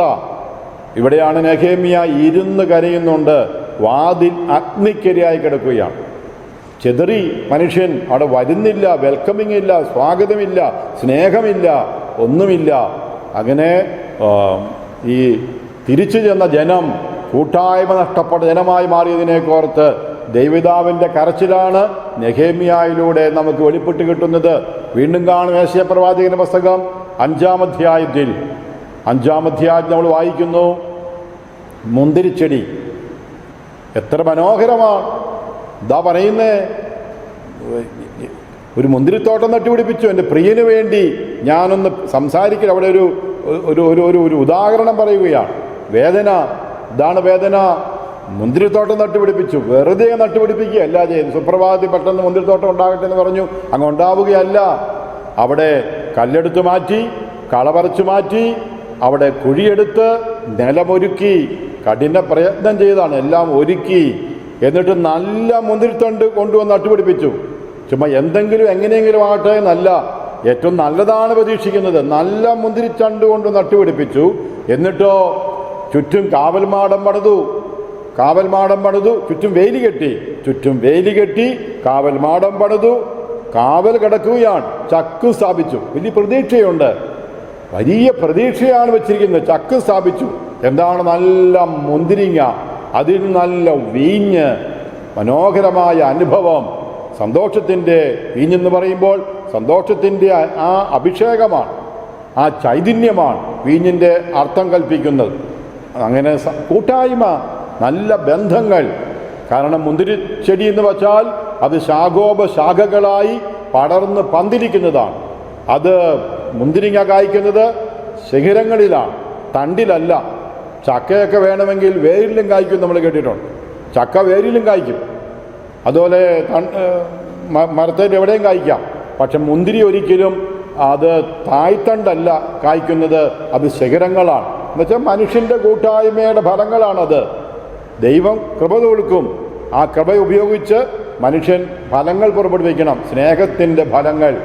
എന്ത് സംഭവിച്ചു? എല്ലാം ചെയ്തിട്ടോ കാട്ടുമുന്തിരിങ്ങ കിട്ടിയത്. കാട്ടുമുന്തിരിങ്ങ എന്ന് വെച്ചാൽ കയ്പെന്നാണ് അർത്ഥം. കയ്പെന്ന് വെച്ചാൽ വെറുപ്പെന്നാണ് സൂചന. അതുകൊണ്ട് യെശയ്യായുടെ പ്രവചനം 5 തുടർന്ന് വായിക്കുന്നുണ്ട്, അവിടെ വെറുപ്പ്, വിരോധം, അധർമ്മം, രക്തച്ചൊരിച്ചിൽ. ഞാൻ എന്തു ചെയ്യും? ഞാൻ എൻ്റെ വേലി പൊളിച്ചു കളയും. ഭയങ്കര സങ്കടമാണ്, ദുഃഖമാണ്. ദൃശ്യത്തെക്കാളുപരി ഹൃദയത്തിൻ്റെ വേദനയാണ് അവിടെ കാണുന്നത്. വേദന ഘനീഭവിച്ച് ആ ദുഃഖമാണ്, ദൈവത്തിൻ്റെ ദുഃഖമാണ് അവിടെ. ഇത്രയെല്ലാം ചെയ്തിട്ടും നല്ല മുന്തിരിങ്ങ പ്രതീക്ഷിച്ചപ്പോൾ കാട്ടുമുന്തിരിങ്ങയാണ് ഉണ്ടായത്. എവിടെ നിന്ന് വന്നു? മനുഷ്യൻ്റെ ആ പശ്ചാത്തലം, വെറുപ്പ്, വിരോധം, തമ്മിൽ തല്ലുന്നു, ബന്ധങ്ങളില്ലാത്ത അവസ്ഥ, രക്തച്ചൊരിച്ചിൽ, അനീതി, അക്രമമൊക്കെയാണ്. അതിലാണ് സന്തോഷം, അതിലാണ് ആനന്ദം. തോൽപ്പിക്കുന്നതിലാണ് ആനന്ദം, പരസ്പരം വിജയിക്കുന്നതിലല്ല ആനന്ദം എന്നൊക്കെ പറയുന്നു. പരസ്പരം തോൽപ്പിക്കുക. ഇവിടെയാണ് ഞാനൊരു പഴയ ആമയും മൊയിലും കഥയൊന്ന് ഓർത്തു പോവുക. ആമയും മൊയിലും കഥ എന്താണ്? പണ്ട് നമ്മളൊക്കെ സ്കൂളിൽ പഠിച്ചപ്പോൾ നമ്മളൊക്കെ ആമയും മൊയിലും കഥ പഠിച്ചു. എന്താണ്? ആമ മുയൽ പന്തയം വെച്ചു, ഓട്ടപ്പന്തയം. ജയിക്കുന്നയാൾക്ക് സമ്മാനം 1, 2, 3 പറഞ്ഞു. ആമയും മൊയിലും ഓടാൻ തുടങ്ങി. അങ്ങനെ മുയൽ ചാടിപ്പോയപ്പോൾ മുയൽ വിചാരിച്ചു ആമ പതുക്കെ എഴുന്നല്ലേ വരികയുള്ളൂ, സമയമുണ്ട്, ഒന്ന് വിശ്രമിക്കാം, ഒന്ന് ഉറങ്ങാം. മുയൽ കിടന്നു, ഉറങ്ങിപ്പോയി. ഇച്ചിരി വൈകിയ ഉണർന്നത്. ആ സമയം കൊണ്ട് ആമ പതുക്കെ എഴുഞ്ഞ് ലക്ഷ്യത്തിലെത്തി. 1ാം സ്ഥാനം ആമയ്ക്ക് കിട്ടി. ആമ ജയിച്ചു, മുയൽ തോറ്റു. പക്ഷേ പുതിയ കഥയുണ്ട്. ആ പുതിയ കഥ ഒരു ചിന്താവിഷയത്തിൽ ഞാൻ വായിച്ചതാണ്, ഒരു പത്രത്തിൽ ചിന്താവിഷയത്തിൽ വായിച്ചതാണ്. മുയലിന് അങ്ങോട്ട് ഉറക്കം വരുന്നില്ല. ഈ ആമ ജയിച്ചില്ലേ, സമ്മതിക്കാൻ പറ്റുമോ? അവനാരാ? ചുമ്മാ എഴഞ്ഞു നടക്കുന്ന ജീവി, ഷെയ്പ്പില്ലാത്ത ജീവി. തന്നെ സംബന്ധിച്ച് നമ്മൾ സുന്ദര കുട്ടപ്പൻ, നല്ല മിടുമിടുക്കൻ, ചാടിച്ചാടി മുന്നോട്ട് പോകാൻ കഴിവുള്ളവൻ. ഞാൻ തോറ്റുപോയി, എനിക്ക് ഉൾക്കൊള്ളാൻ പറ്റുന്നില്ല, എനിക്ക് ജയിക്കണം. അതുകൊണ്ട് മുയൽ പോയി ആമയെ ക്ഷണിച്ചു, ഒരു മത്സരവും കൂടി നടത്തണം, ഇനി ഉറങ്ങാൻ പറ്റത്തില്ല എന്ന് തീരുമാനമെടുത്തു മുയൽ. ആമ സമ്മതിച്ചു, നമുക്കിനി മത്സരിക്കാം. അങ്ങനെ ആമയും മുയലും വീണ്ടും മത്സരം. അങ്ങനെ 1, 2, 3 പറഞ്ഞു. ആമ ഇഴയാൻ തുടങ്ങി, മുയൽ ചാടി പോയി. അങ്ങനെ മുയൽ അന്ന് ഉറങ്ങാനൊന്നും പോയില്ല, ലക്ഷ്യത്തിലെത്തി. അങ്ങനെ മുയൽ ജയിച്ചു, ആമ തോറ്റു. ആമയ്ക്ക് ഉറക്കം വരുന്നില്ല, അതാണ് വിഷയം. കഴിഞ്ഞ തവണ ജയിച്ചതല്ലേ, ഇവനെ ഞാൻ തോൽപ്പിച്ചതാണല്ലോ, ഇത്തവണ ഇവൻ എന്നെ തോൽപ്പിച്ചിരിക്കുന്നു. ആ ടൈപ്പ് ജീവിയാണെങ്കിലും ആമയ്ക്ക് സഹിക്കാൻ പറ്റുന്നില്ല. ആമ പോയി മുയലിനെ വീണ്ടും ക്ഷണിച്ചു, ഒരു മത്സരം കൂടി നടത്താം. മുയൽ വിചാരിച്ചു ഇനി എന്നാ വിഷയം, ജയിച്ചതല്ലേ, വളരെ ഈസിയായിട്ട് ജയിക്കാം. അതുകൊണ്ട് 3ാമത്തെ മത്സരത്തിന് മുയൽ തയ്യാറായി. തന്നെ ആമയാണ് ഇൻട്രസ്റ്റ് എടുത്തത്. അപ്പോൾ പറഞ്ഞു, അപ്പോൾ ആമയൊരു കാര്യം കൂടി പറഞ്ഞു, ഇത്തവണ ഫിനിഷ് പോയിൻ്റ് അല്പം വ്യത്യാസം ഉണ്ടാകും. ഫിനിഷ് പോയിൻ്റ് ഞാനായിരിക്കും ഫിക്സ് ചെയ്യുന്നത്, നീ ഞാൻ സമ്മതിക്കണം. മുയൽ വിചാരിച്ച് അവൻ എവിടെയെങ്കിലും ഫിക്സ് ചെയ്യട്ടെ, എങ്ങനെയാണെങ്കിലും എത്താൻ പറ്റും, ഒരു കുഴപ്പമില്ല, നീ ഫിക്സ് ചെയ്തോളാൻ പറഞ്ഞു. അങ്ങനെ ആമ ഫിനിഷിംഗ് പോയിൻ്റ് ഒന്ന് മാറ്റി ഫിക്സ് ചെയ്തു. 1, 2, 3 പറഞ്ഞു. ആമ പതുക്കെ എഴിഞ്ഞ് മുന്നോട്ട് പോകാൻ തുടങ്ങി. മുയൽ കുതിച്ച് പായാൻ തുടങ്ങി. അങ്ങനെ ചെന്നപ്പോൾ മുയലിനൊരു കാര്യം മനസ്സിലായി, ആമ ഭയങ്കര ബുദ്ധി പ്രയോഗിച്ചിട്ടുണ്ട്. എന്താണ് ബുദ്ധി? ഫിനിഷ് പോയിൻ്റ് ഒരു പുഴയ്ക്ക് അക്കരയാണ്, മറ്റേത് ആദ്യം പുഴയ്ക്ക് ഇക്കരയായി. മുയലിന് മനസ്സിലായി പുഴയ്ക്കിലേക്ക് ഇറങ്ങാൻ പറ്റില്ല, വെള്ളമാണ്, ഇറങ്ങിയാൽ താൻ ചത്തുപോകും, അതിനേക്കാൾ ഭേദം തോക്കുന്നതാണ്. മുയൽ തോറ്റു. ആമ പതുക്കെ എഴിഞ്ഞ് വന്ന് പുഴയിലേക്ക് ഇറങ്ങി, നീന്തി അക്കരെ കടന്ന് ഫിനിഷ് പോയിന്റിലെത്തി. മുയൽ അത്രയും വിചാരിച്ചില്ല ഈ ടെക്നിക്ക് പ്രയോഗിക്കുമെന്ന്. ആണ് തോൽപ്പിക്കാനുള്ള തന്ത്രം മെനയുകയാണ്. ഏതു രീതിയിലും വേറൊരാളെ ചതിച്ചോ ചതിക്കാതെയോ ഏത് രീതിയിൽ തോൽപ്പിക്കണം. അങ്ങനെ മൂന്നാമത്തെ മത്സരത്തിൽ ആമ ജയിച്ചു, മൊയ്ല് തോറ്റു. നമുക്കറിയാം, ആദ്യമേ ആമ ജയിച്ചു, മൊയ്ല് തോറ്റു. പിന്നെ മൊയ്ല് ജയിച്ചു, ആമ തോറ്റു. ഇപ്പോൾ ആമ ജയിച്ചു, മൊയ്ല് തോറ്റു. ഇങ്ങനെ ജയവും തോൽവിയും ജയവും ആയിട്ട് ഇങ്ങനെ മുന്നോട്ട് പോവുകയാണ്. ഇതിനകത്തൊക്കെയാണ് രസം. ഇതിനാണ് സമയം ചെലവഴിക്കുന്നത്. ക്രിയാത്മകമായി ഒന്നും ചെയ്യാൻ പറ്റുന്നില്ല. ഈ നശീകരണം, ഈ തോൽപ്പിക്കുക, അതിലാനന്ദിക്കുക, അതാണ് ജയിക്കുന്നതിനേക്കാൾ ഉപരി തോൽപ്പിക്കുക എന്നുള്ളതാണ് രസം. അങ്ങനെ വന്നപ്പോൾ ഇനി അടുത്തതാണ് നാലാമതൊരു മത്സരവും കൂടെ വയ്ക്കുകയാണ്. രണ്ടുപേരും കൂടെ ഇങ്ങനെ നിൽക്കുകയല്ലേ. അപ്പോൾ ആ മൊയ്ല് പറഞ്ഞു, നമുക്ക് ഒരു മത്സരം കൂടെ നടത്തണം. ആമ പറഞ്ഞു, ഞാൻ സമ്മതിച്ചിരിക്കുന്നു. പ്രിയമുള്ളവരെ, നാലാമത്തെ മത്സരത്തിൽ 1, 2, 3 പറഞ്ഞു. മുന്നോട്ട് പോയി. മൊയ്ല് ഓടി പുഴയ്ക്കക്കരെ ചെന്നു. മൊയ്ലവിടെ നിന്നു. ഇത് സമയം കഴിഞ്ഞപ്പോൾ ആമ അവിടെ എഴഞ്ഞെത്തിയപ്പോൾ മൊയ്ല് ആമയോട് പറഞ്ഞു, ഒരു കാര്യം ചെയ്യും, നമ്മളിങ്ങനെ തോറ്റും ജയിച്ച് നിൽക്കുകയല്ലേ, നമുക്ക് 2 പേർക്ക് ഒരുമിച്ച് ജയിക്കാം. എന്താ ചെയ്യണ്ടേ? ഒരു കാര്യം ചെയ്യ്, ഈ പുഴയിൽ ഇറങ്ങുമ്പോൾ നീ എൻ്റെ കരയ്ക്ക് വരെ ഞാൻ നിന്നെ കൊണ്ടുപോകാം. ഞാൻ കരയിൽ ഓടാൻ കഴിവുള്ള ജീവിയാണ്. സ്റ്റാർട്ടിങ്ങിലാണ് പറയുന്നത്. അതുകൊണ്ട് നീ എൻ്റെ പുറത്ത് കയറിയിരിക്കണം. പുഴത്തീരം വരെ ഞാൻ നിന്നെ കൊണ്ടുപോകും. പുഴയിലിറങ്ങുമ്പോൾ ഞാൻ നിൻ്റെ പുറത്ത് കയറിയിരിക്കും. നിനക്ക് വെള്ളത്തിൽ നീന്താൻ കഴിവുണ്ട്, ഞാൻ നിൻ്റെ പുറത്ത് പമ്മിയിരുന്നോളാം. അങ്ങനെ പുഴ കടന്ന് അക്കരെ ചെല്ലുമ്പോൾ 2 പേർക്ക് നമുക്ക് ഒരുമിച്ച് ഫിനിഷ് പോയിന്റിലെത്താം. ആമയ്ക്കും തോന്നി നല്ല കാര്യമാണ്. സഹകരണ മനോഭാവം, സ്നേഹത്തിൻ്റെ അന്തരീക്ഷം, കൂട്ടായ്മയുടെ അനുഭവം, വൈരുദ്ധ്യമുണ്ട്, യൂണിറ്റി ഇൻ ഡൈവേഴ്സിറ്റി. മനുഷ്യന് വ്യത്യസ്തതയുണ്ട്, യുണീക്ക്നെസ്. ഒരാൾ വേറൊരാളോട് തുലനം ചെയ്യാൻ പറ്റുകയില്ല. ഓരോരുത്തരുടെ കഴിവുകൾ വ്യത്യസ്തമാണ്. ഈ വ്യത്യസ്ത കഴിവുകൾ ചേരുമ്പോഴാണ് ഒരു പൂന്തോട്ടം പോലെ. ഒരു പൂന്തോട്ടത്തിൽ വിവിധ ടൈപ്പ് പുഷ്പങ്ങളുണ്ട്. ആ പുഷ്പങ്ങളെല്ലാം പല ബൊക്കെ ഉണ്ടാക്കും പോലെ മനോഹരമായ പുഷ്പങ്ങളും ആ പല കളറും അതിൻ്റെ ഇലയും എല്ലാം ചേർന്ന് വരുമ്പോഴാണ് ഒരു ബൊക്കെ മനോഹരമാകുന്നത്. ഒറ്റ കളറ് മാത്രം നമുക്കൊരു രസകരമല്ല.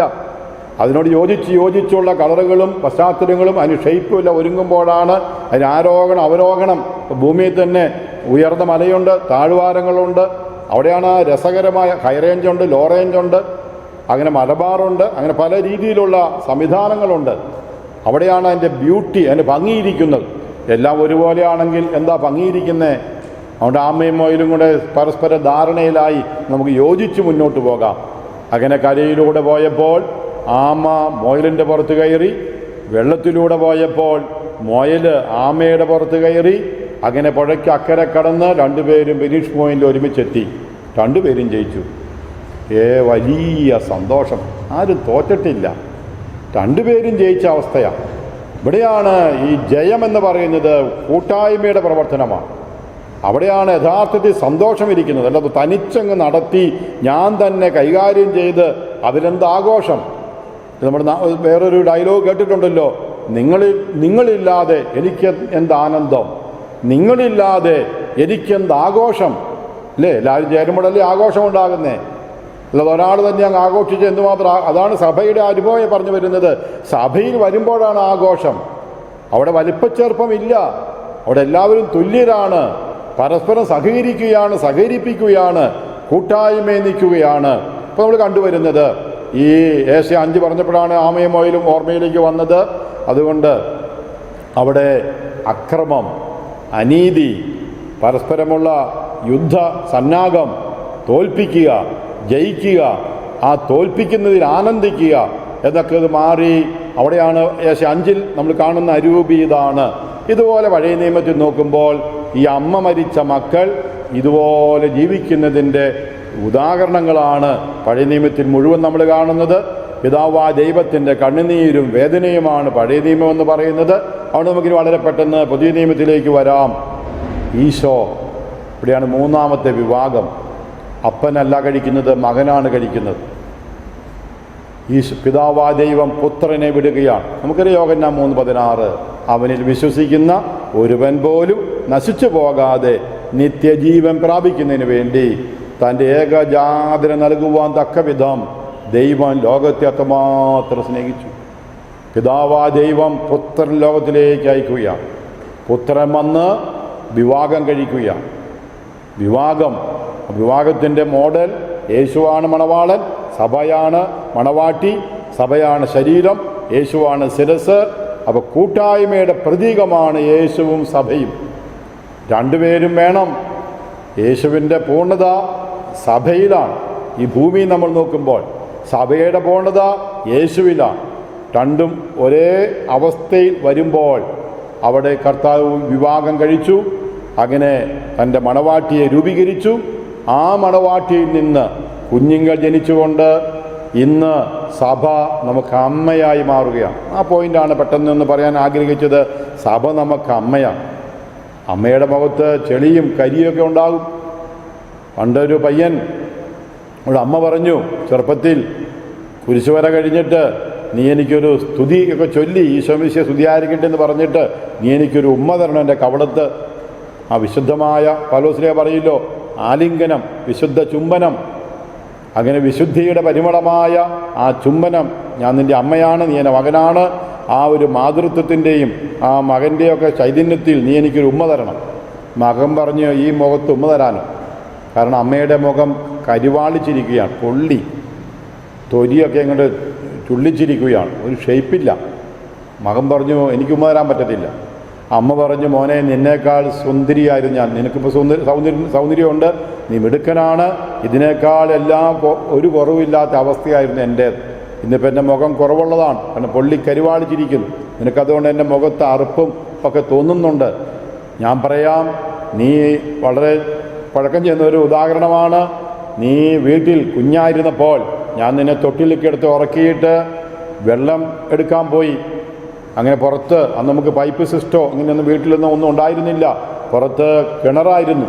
കിണറ്റിൽ ഞാൻ വെള്ളം എടുക്കാൻ പോയപ്പോൾ അന്ന് നമ്മുടെ പെര ഇതുപോലെ വാർക്ക കെട്ടിടമൊന്നും ആയിരുന്നില്ല. അന്ന് ഓടിട്ട കെട്ടിടമായിരുന്നു. തടിയും കഴുക്കോലും ഉത്തരവൊക്കെ ആയിരുന്നു. നീ തൊട്ടിയിൽ കിടന്ന് ഉറങ്ങുമ്പോൾ എങ്ങനെയാണെന്ന് അറിയില്ല, എന്തോ ഷോർട്ട് സർക്യൂട്ടോ എന്തോ സംഭവിച്ച് നമ്മുടെ പെരയ്ക്ക് തീ പിടിച്ചു. തീ പിടിച്ചവരെ ഞാൻ വെള്ളം കോരുന്ന അവസ്ഥ എനിക്ക് മനസ്സിലായി. കാരണം എൻ്റെ ഹൃദയം നിന്നോടൊപ്പമാണ്. അവിടെ വെള്ളം കോരുമ്പോൾ നിന്നെക്കുറിച്ച ചിന്ത എനിക്ക്. നീ തൊട്ടിൽ കിടന്ന് ഉറങ്ങുന്നു, ഞാൻ നിന്നെ തൊട്ടിലാക്കിയിട്ടാണ് പോയിരിക്കുന്നത്. വളരെ പെട്ടെന്ന് കാര്യം മനസ്സിലാക്കി ഞാൻ ഓടി വന്നിട്ട് ഞാൻ എന്നെ തന്നെ മറന്നു. കാരണം ഓടൊക്കെ പൊട്ടിത്തെറിക്കുന്നു, കഴുക്കോലും ഉത്തരവും തടിയൊക്കെ കത്തി വീഴുന്നു. എല്ലാം മറന്ന് ഞാൻ മുറി കയറി തൊട്ടിലിൽ നിന്ന് നിന്നെ എടുത്ത് എൻ്റെ മാറോട് ചേർത്ത് വെച്ചുകൊണ്ട് ഞാൻ പുറത്തേക്ക് പോകുമ്പോൾ ഒരു തടിക്കഷ്ണം കത്തി എൻ്റെ ദേഹത്ത് വീണു, തലയിൽ വീണു. അങ്ങനെയാണ് എൻ്റെ മുഖം കരിവാളിച്ചത്, പൊള്ളിയത്. നിനക്കൊരു പോർല് പോലും ഏൽക്കാതെ, ഒരു തീപ്പൊരി പോലും നിൻ്റെ ദേഹത്ത് വീഴാതെ. അത് ഞാൻ ഓടി വന്നില്ലായിരുന്നെങ്കിൽ നീ ഇന്നുണ്ടാവില്ല, നീ കത്തിക്കരിഞ്ഞു പോകുമായിരുന്നു. നീ അല്ലെങ്കിൽ പോലും നിനക്ക് വെള്ളലേറ്റിരുന്ന് നിനക്ക് ഈ സൗന്ദര്യമൊന്നും ഉണ്ടാകുമായിരുന്നില്ല. അതുകൊണ്ട് നിന്നെ രക്ഷിച്ചതിൻ്റെ പശ്ചാത്തലത്തിൻ്റെ ഓർമ്മയാണിത്. എൻ്റെ മുഖത്ത് ദൈവം നൽകി, എനിക്കിത് അഭിമാനമാണിത്. നിന്നെ രക്ഷിച്ചതിൻ്റെ ഒരു സിഗ്നൽ, ഒരു അടയാളമാണിത്. ഇത് ഓർക്കുമ്പോൾ എനിക്ക് പഴയകാല ഓർമ്മ വരും. എനിക്ക് അഭിമാനമുണ്ട്, നിന്നെ രക്ഷിച്ചതിൻ്റെ സന്തോഷമുണ്ട് എനിക്ക്. പ്രിയമുള്ളവർ, ഇത് പറഞ്ഞപ്പോൾ മകൻ അമ്മയുടെ മുഖത്ത് ഒരു ഉമ്മയല്ല കുറേ ഉമ്മ കൊടുത്തു. കാരണം അമ്മയുടെ സ്നേഹം ഞാൻ പറഞ്ഞു വരുന്നത്, അമ്മ സഭ വിശുദ്ധമാണെന്നാണ് പറഞ്ഞു വരുന്നത്. ഇന്ന് അമ്മയുടെ മുഖത്ത് കരിവാളിപ്പുണ്ട്. ഇന്ന് സഭയിൽ പലരും തെറ്റുകൾ കാണുന്നു. മാർപ്പാപ്പ മുതലിങ്ങ് ഓരോരുത്തരിലും കുറ്റവാളികളല്ലേ, തെറ്റുകാരല്ലേ, ഈ സഭ വിശുദ്ധമാണോ, ഇതിലൊക്കെ എങ്ങനെ വിശ്വസിക്കാൻ പറ്റും, ഇവരൊക്കെ പാപം ചെയ്തവരല്ലേ എന്നൊക്കെ പറയുമ്പോൾ സഭ വിശുദ്ധം തന്നെയാണ്. നമ്മുടെയൊക്കെ കറ, നമ്മുടെയൊക്കെ പാപാവസ്ഥകൾ, ഇത് ആർക്കും ഒഴിവൊഴിവില്ല. കാരണം നമ്മൾ ഇതിനു മുമ്പും കണ്ട വചനമാണ് റോമാ 3:10. നീതിമാനായി ആരുമില്ല, ഒരുവൻ പോലുമില്ല. എല്ലാവരും ഒന്നടങ്കം വഴിതെറ്റിപ്പോയിരിക്കുന്നു, എല്ലാവരും പാപികളാണ്. ഈശോ പറഞ്ഞില്ലേ, പാവമില്ലാത്തവൻ കല്ലെറിയട്ടെ. അന്നത്തെ മനുഷ്യർക്ക് ആത്മാർത്ഥതയുണ്ടായിരുന്നു. അത് എന്തൊക്കെ പറഞ്ഞാലും അതുകൊണ്ട് കല്ലിട്ടിട്ട് അവർ പോയി. നിന്നെ ആരും എറിഞ്ഞില്ലേ, വിധിച്ചില്ലേ? അവൾ പറഞ്ഞു, എന്നെ ആരും വിധിച്ചില്ല, ഞാനും നിന്നെ വിധിക്കുന്നില്ല. കണ്ടോ, പരിശുദ്ധർക്ക് മാത്രമേ വിധിക്കാതിരിക്കാൻ പറ്റുള്ളൂ. പാപം ചെയ്തവൻ വിധിക്കും. അതുകൊണ്ട് തീത്തോസിൻ്റെ ലേഖനത്തിൽ വായിക്കുന്നുണ്ട്, നിർമ്മല ഹൃദയർക്കെല്ലാം നിർമ്മലമാണ്, അശുദ്ധ ഹൃദയർക്ക് ഒന്നും നിർമ്മലമല്ല, എല്ലാം മോശമാണ്. നമുക്കറിയാലോ, ചിലരുണ്ട് മൊത്തം മോശമാണ്, ഒന്നും ശരിയല്ല. ഇമാരെല്ലാം കണക്കാണ്, ഒരുത്തനും ശരിയല്ല, ഒരച്ഛനും ശരിയല്ല, ഒരു കന്യാസ്ത്രീയും ശരിയല്ല, ഒരു മെത്രാനും ശരിയല്ല, ആരും ശരിയല്ല. പിന്നെ ആരാ ശരി? ഞാൻ മാത്രം ശരി. ഞാൻ ഓർക്കുന്നു, ഞാൻ മംഗലപ്പുഴ സെമിനാരില്ല പഠിച്ചത്, മേജർ സെമിനാരി.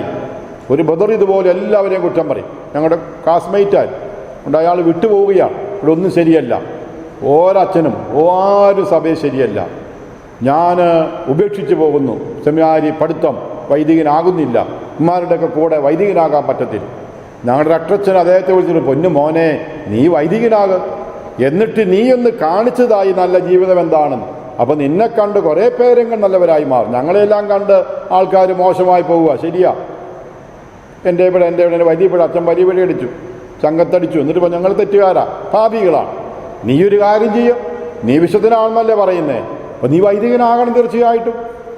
എന്നിട്ട് നിന്നെ മെത്രാനാക്കാം, അപ്പം നിൻ്റെ ജീവിതം കണ്ട് ഒത്തിരി പേർ നന്മയിലേക്ക് വരുമല്ലോ. അത് പറഞ്ഞിട്ടൊന്നും നിൽക്കാൻ ആൾ തയ്യാറായില്ല. ഒന്നും ശരിയല്ല എന്നും പറഞ്ഞ് ആ സഹോദരൻ വിട്ടുപോയി. ഞാൻ സൂചിപ്പിച്ചു പറഞ്ഞത്, പ്രിയമുള്ളവരെ, ഈ അമ്മയുടെ മുഖത്തെ ചെളി, ആ കരുവാളിപ്പ്, ആ പൊള്ളിയ അനുഭവം മക്കളുടെ വിശുദ്ധിക്ക് വേണ്ടിയിട്ടാണ്, രക്ഷിക്കാൻ വേണ്ടിയിട്ടാണ്. അപ്പം അങ്ങനെ യേശുവിൻ്റെ വിശുദ്ധി, സഭ വിശുദ്ധമാണ്. അങ്ങനെ യേശുവിലൂടെ മൂന്നാമത്തെ വിവാഹം സംഭവിച്ചെങ്കിൽ, അങ്ങനെ ആ സഭയെന്ന അമ്മ രൂപീകൃതമായെങ്കിൽ, ഈ അമ്മയിലൂടെ ഇന്നും മക്കൾ ജനിച്ചുകൊണ്ടിരിക്കുന്നു. ഈ മക്കൾക്ക് വേണ്ടി ദൈവം പ്രവർത്തിച്ചു കൊണ്ടിരിക്കുന്നു. അവിടെ നമുക്ക് സഭ അമ്മയാണ്. ആ അർത്ഥത്തിൽ സഭ വിശുദ്ധമാണ് എന്ന് നമ്മൾ കാണുകയാണ്. അങ്ങനെ സഭ സാർവത്രികമാണ്, സഭ ശ്ലൈഹികമാണ്, സഭ വിശുദ്ധമാണ്, സഭ ഏകമാണ്. ഒരു സഭയുള്ളൂ, പല സഭകളില്ല. ഏകസഭ. വ്യത്യസ്തങ്ങളുണ്ട്. കാരണം നമുക്കറിയാം, 23 സഭകൾ ചേർന്നാണ് തിരുസഭ രൂപീകൃതമാകുന്നത്. അവിടെ ലത്തീൻ സഭയുണ്ട്, ബാക്കി അതാണ് ഓക്സിഡൻ്റൽ, ഓറിയൻ്റൽ, പാശ്ചാത്യ സഭ, അതുപോലെ പൗരസ്ത്യ സഭ. പൗരസ്ത്യ സഭകൾ, പാശ്ചാത്യ സഭ ഒന്നാണ്, ലത്തീൻ സഭ. ബാക്കി ഉള്ള, ഇപ്പോൾ കേരളം എടുത്താൽ സീറോ മലബാർ, ലത്തീൻ സഭ, അതുപോലെ മലങ്കര സഭ. ഇതൊക്കെ പറയുമ്പോൾ ഈ ദൈവശാസ്ത്രപരമായി ദൈവം നമ്മളെ സ്നേഹിക്കുമ്പോൾ ആ സ്നേഹത്തിന് നമ്മൾ പ്രതികരിക്കുന്നത്, പ്രത്യുത്തരം കൊടുക്കുന്നത് വ്യത്യസ്ത ലെവലിലാണ്. ആ ജീവിത സാഹചര്യം വെച്ച്, സിറ്റ്സ് ഇൻ ലെവൽ എന്ന് പറയും. ഓരോരുത്തരുടെ ജീവിത സാഹചര്യം വെച്ചാണ് ഓരോരുത്തരും പ്രതികരിക്കുന്നത്. ആ പ്രതികരിക്കുന്ന ശൈലിയിലാണ് ദൈവശാസ്ത്രം എന്ന് പറയുന്നത്. അതിനൊരു ശാസ്ത്രീയതയുണ്ടാകും. അതുകൊണ്ട് ഓരോ സഭയ്ക്കും വിശ്വാസം ഒന്നായിരിക്കും. മാർപ്പാപ്പയുടെ കീഴിൽ യേശുവിൻ്റെ സഭ വിശ്വാസ പശ്ചാത്തലത്തിൽ ഏകമാണ്, ഒന്നാണ്. അതുപോലെ കൂദാശകൾ 7 ദൈവത്തിൻ്റെ വചനമുണ്ട്. ആ വചനത്തിൻ്റെ പശ്ചാത്തലത്തിൽ ദൈവിക പ്രവർത്തനങ്ങളുണ്ട്. അതാ ഡീഡ് ഓഫ് ഗോഡ്. ആ കൂദാശകൾ 7 ഏകസഭ നമ്മൾ വിശ്വസിക്കുന്നു. അതുപോലെ ഉള്ള മാർപ്പാപ്പയുടെ കീഴിൽ സഭ വരുന്നു.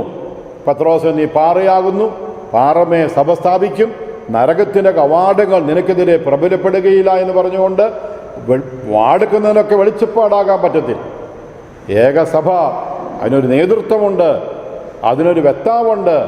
അതുകൊണ്ടാണ് നടപടി പുസ്തകം 2-ാം അധ്യായത്തിൻ്റെ 14 നമ്മൾ വായിക്കും. നടപടി 2:14. പത്രോസ് മറ്റു 11 പേരോടും കൂടെ എഴുന്നേറ്റ് നിന്ന് സംസാരിക്കുകയാണ്. മറ്റു 11 പേരും പത്രോസിനോടൊപ്പം എഴുന്നേറ്റ് നിൽക്കുന്നുണ്ട്, ഒരാളെ സംസാരിക്കുന്നുള്ളൂ.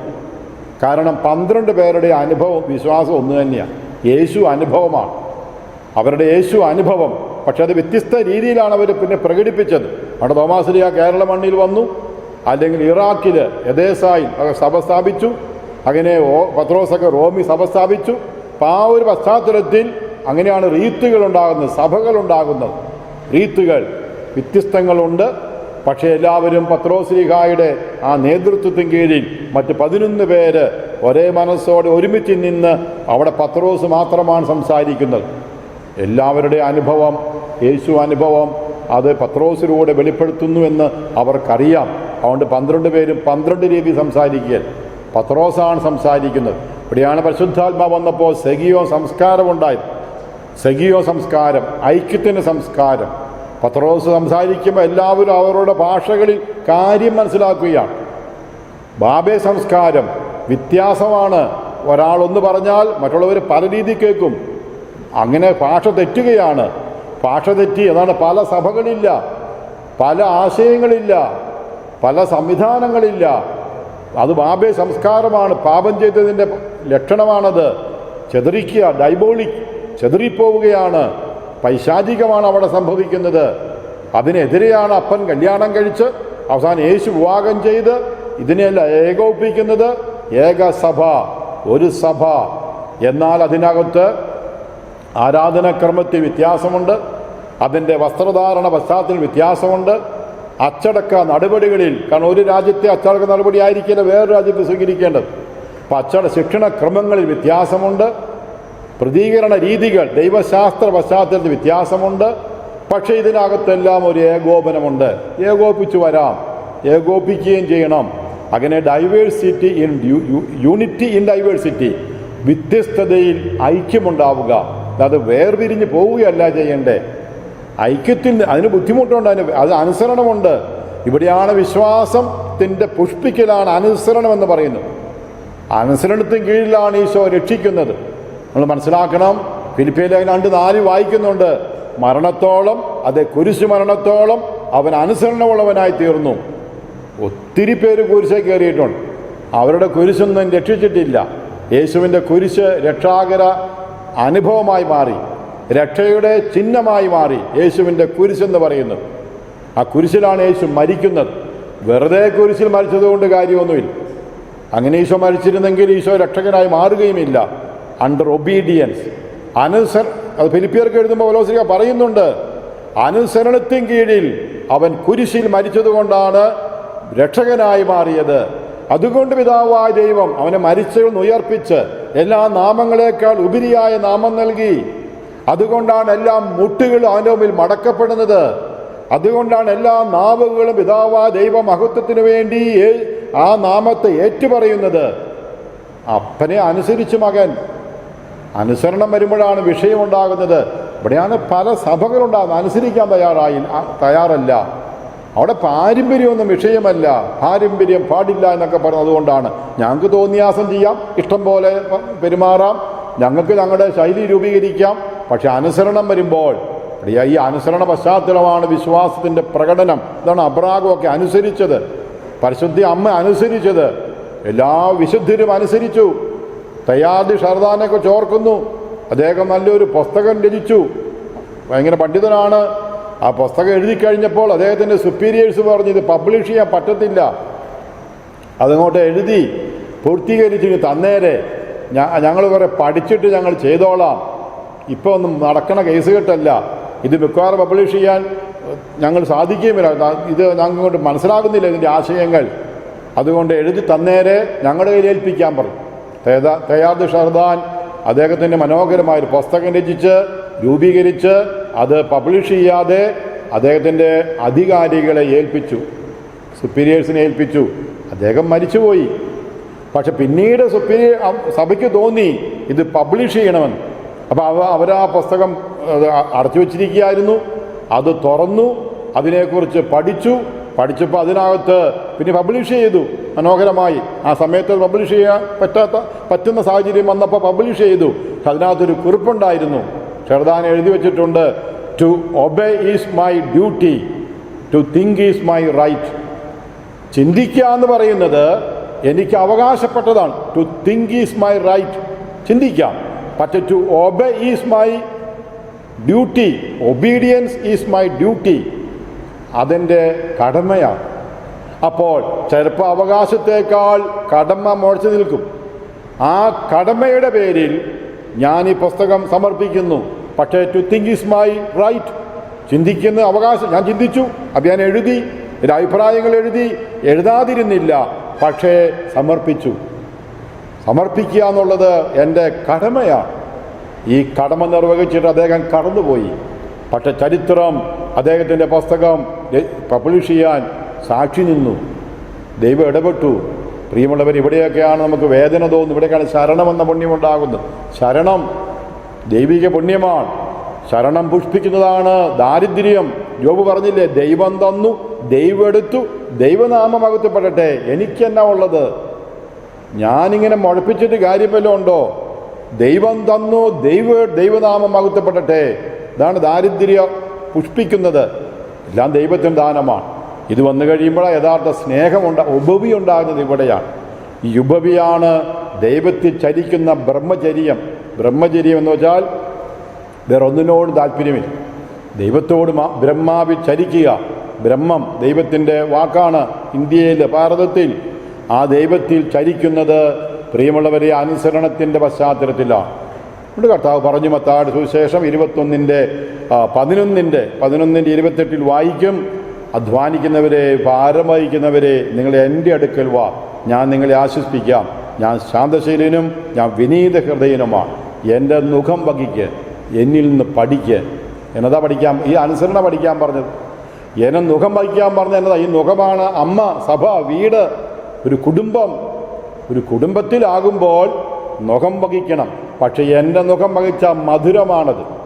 എൻ്റെ ഭാരം ലഘുവാണ്. പലർക്കും ഇത് ഭാരമാണിത്, പലർക്കും ലഘുവല്ല, പലർക്കും കയ്പാണ്, മധുരമല്ല. ഇതൊക്കെ മധുരമായി മാറും, ഇതൊക്കെ ലഘുവായി മാറും. അപ്പോൾ സഭയോട് ഒത്തു ചിന്തിക്കുക, സഭയിലായിരിക്കുക, സഭയുടെ നിയമങ്ങളൊക്കെ പാലിക്കുക, അതിൻ്റെ പാരമ്പര്യം ഉൾക്കൊള്ളുക. അതുപോലെ സഭയുടെ വചനം, സഭ 4 തൂണിലാണ് നിൽക്കുന്നത്. ഒരു തൂണ് വചനമാണ്, സഭ തന്ന വചനമാണ്. ആരുടെ സ്വന്തം വ്യാഖ്യാനിക്കുള്ളതല്ല, പാരമ്പര്യപരമായ വ്യാഖ്യാന പശ്ചാത്തലങ്ങളോട് ബന്ധപ്പെട്ട് നിൽക്കണം. അതൊക്കെ നമ്മൾ കണ്ടതാണ്. പത്രോസികാർ 2-ാം ലേഖനം 1:21 വായിക്കുന്നുണ്ട്. ആരുടെയും വ്യക്തിപരമായ വ്യാഖ്യാനത്തിനുള്ളതല്ല ഇത്. ദൈവിക മനുഷ്യർ പരിശുദ്ധാത്മാവിൽ പ്രചോദിതരായി രചിച്ചതാണിതൊക്കെ.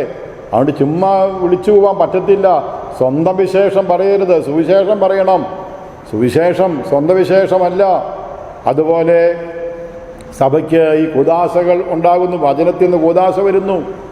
അടുത്ത തൂണാണ് കൂദാശകൾ. പ്രസാദപരം നമ്മളിലേക്ക് വരാൻ പ്രവൃത്തികൾ വേണം. മുകളിൽ പുകയുണ്ടെങ്കിൽ അടി തീയുണ്ടാകണം. അടി തീയാണ് ഈ കൂദാശകൾ.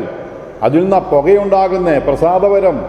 അപ്പം അതുപോലെ സഭയുടെ ഭക്തി ഇവിടെയാണ്. നമ്മൾ ദൈവത്തെ ആരാധിക്കുന്നു, വിശുദ്ധരെ വണങ്ങുന്നു, ബഹുമാനിക്കണ്ടേ, ആദരിക്കണ്ടേ, റെസ്പെക്റ്റ് ചെയ്യുന്നു. ഈ ആദരവിൽ പരിശുദ്ധ അമ്മയാണ് മുന്നിൽ നിൽക്കുന്നത്. കാരണം അമ്മ മോഡലാണ്. കാരണം അതൊക്കെ യോഹന്നാൻ 2 കാണും. കല്യാണത്തിന്, വിവാഹത്തിന് മാതാവ് അവിടെ ഉണ്ടായിരുന്നു. യേശുശിഷ്യന്മാർ ക്ഷണിക്കപ്പെട്ടിരുന്നു. അമ്മയാണ് ആദ്യം വരുന്നത്. അവിടെ ഉണ്ടായിരുന്നു, സഭയുണ്ടായിരുന്നു, മാതാവ് ഉണ്ടായിരുന്നു. മാതാവ് കൂട്ടായ്മയുടെ പ്രതീകമാണ്. യേശു ശിഷ്യന്മാർ ക്ഷണിക്കപ്പെട്ടിരുന്നു. അമ്മയാണ് അവൻ പറയുമ്പോൾ ചെയ്യുവിനെന്ന് പറയുന്നത്. അവൻ പറയുമ്പോൾ ചെയ്യുവിൻ, ഞാൻ പറയുമ്പോൾ ചെയ്യാനല്ല പറഞ്ഞത്. പലരും പറയും മാതാവ് അല്ലല്ല, മാതാവ് ഒരിക്കലും പറയുന്നില്ല. അവൻ പറയുമ്പോൾ ചെയ്യുവിൻ, അവനിലേക്കാണ് വിരൽ ചൂണ്ടുന്നത്. അവ ഹൈപ്പർദൂളിയാന്ന് പറയും. വണക്കം, ബഹുമാനം, ആദരവ്. അതുകൊണ്ടാണ് ഇപ്പോൾ യേശുപിതാവിന്റെ വർഷമായിട്ടൊക്കെ പ്രഖ്യാപിക്കുന്നത് വിശുദ്ധരെ വണങ്ങുന്നു, ബഹുമാനിക്കുന്നു. അതുകൊണ്ട് ഭക്തി എന്ന് പറയുന്നത് കുറേ വൈകാരിക പ്രകടനങ്ങളല്ല, തൊട്ടുമുത്തലല്ല, കുറേ തീർത്ഥാടന പശ്ചാത്തലത്തിൽ അങ്ങനെയുള്ളൊരു ഓളങ്ങളൊന്നും അല്ല ഇത്. ഭക്തി എന്ന് വിശുദ്ധ ആഗസ്തീനോസ് പറയുന്നുണ്ട്, ഭക്തി എന്ന് പറയുന്നത് ഒരു വിശുദ്ധനിലോ വിശുദ്ധയിലുള്ള നന്മകളെ സ്വീകരിക്കുക എന്നുള്ളതാണ്. അതാണ് ഭക്തി. അപ്പം അങ്ങനെ ചിന്തിച്ചാൽ മാതാവിലൊക്കെയുള്ള ഗുണങ്ങൾ നമുക്ക് ചിന്തിച്ചാൽ തീർക്കാൻ പറ്റുമോ? ചിന്തിക്കുന്നവർക്ക് അന്തമില്ല, ചിന്തിക്കാത്തവർക്ക് ഒരു കുന്തമില്ല എന്ന് കേട്ടിട്ടുണ്ട്. ചിന്തിക്കാത്തവർക്കൊരു കുന്തമില്ല. അവർ കുന്തം വിഴുങ്ങികളെ പോലെ പറയും മാതാവൊക്കെ വിശുദ്ധരൊക്കെ മരത്തിൻ്റെ മുട്ടികളാണ്. നിങ്ങൾ ഈ മുട്ടികളെയാണോ ചുമക്കുന്നത് എന്നൊക്കെ ചോദിക്കുന്നവരുണ്ട്. അല്ലെങ്കിൽ നിങ്ങൾ വിഗ്രഹാരാധകരാണ്, വിഗ്രഹത്തെ ആരാധിക്കുകയാണോ? ഒന്നുമല്ല. അവരിലുള്ള നന്മകൾ നമ്മൾ കാണുകയാണ്. അങ്ങനെ യേശുപിതാവിലുള്ള നന്മ, എല്ലാവരും നന്മയില്ലേ? അപ്പോൾ ചിലരെ ദൈവം ഇങ്ങനെ സഭ മുന്നിൽ നിർത്തും. അവരിലുള്ള നന്മകൾ സ്വീകരിക്കുക, അവരെ മോഡലാക്ക്, അവരെ അനുകരിക്ക്. അവർ യേശുവിനെ അനുകരിച്ചവരാണ്. അവർ സഭയ്ക്ക് വേണ്ടി മരിച്ചവരാണ്. വൈറ്റ് മാർട്ടിടം, വെളുത്ത രക്തസാക്ഷിത്വം, റെഡ് മാർട്ടിടം, ചുവന്ന രക്തസാക്ഷിത്വം ഒക്കെ ഉണ്ട്. അങ്ങനെ ചോര ചിന്തി സഭയ്ക്കും സമൂഹത്തിനും ദൈവത്തിനും വേണ്ടി മരിച്ച വ്യക്തികൾ. അതുപോലെ വൈറ്റ് മാർട്ടിടം, അൽഫോൻസാമയൊക്കെ വൈറ്റ് മാർട്ടിടമാണ്. എന്നുവെച്ചാൽ രക്തം ചിന്താതെ ഉള്ളിൽ രക്തം ചിന്തിയതുപോലെ സഹിക്കുന്ന അനുഭവമാണ്. അപ്പോൾ കൊച്ചുരസ്യ പുണ്യവതി വൈറ്റ് മാർട്ടിടമാണ്. അപ്പം ഇങ്ങനെ വൈറ്റ് മാർട്ടിടമൊക്കെ അനുഭവിച്ചവരുണ്ട്.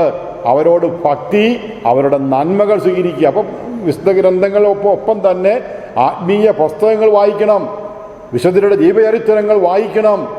ആ വിശുദ്ധരുടെ ജീവചരിത്രങ്ങൾ പഠിച്ചിട്ട് അത് അനുകരിക്കാൻ സാധിക്കണം. അപ്പോഴൊക്കെയാണ് സഭയുടെ ഭക്തി. മൂന്നാമത്തെ തൂണ്.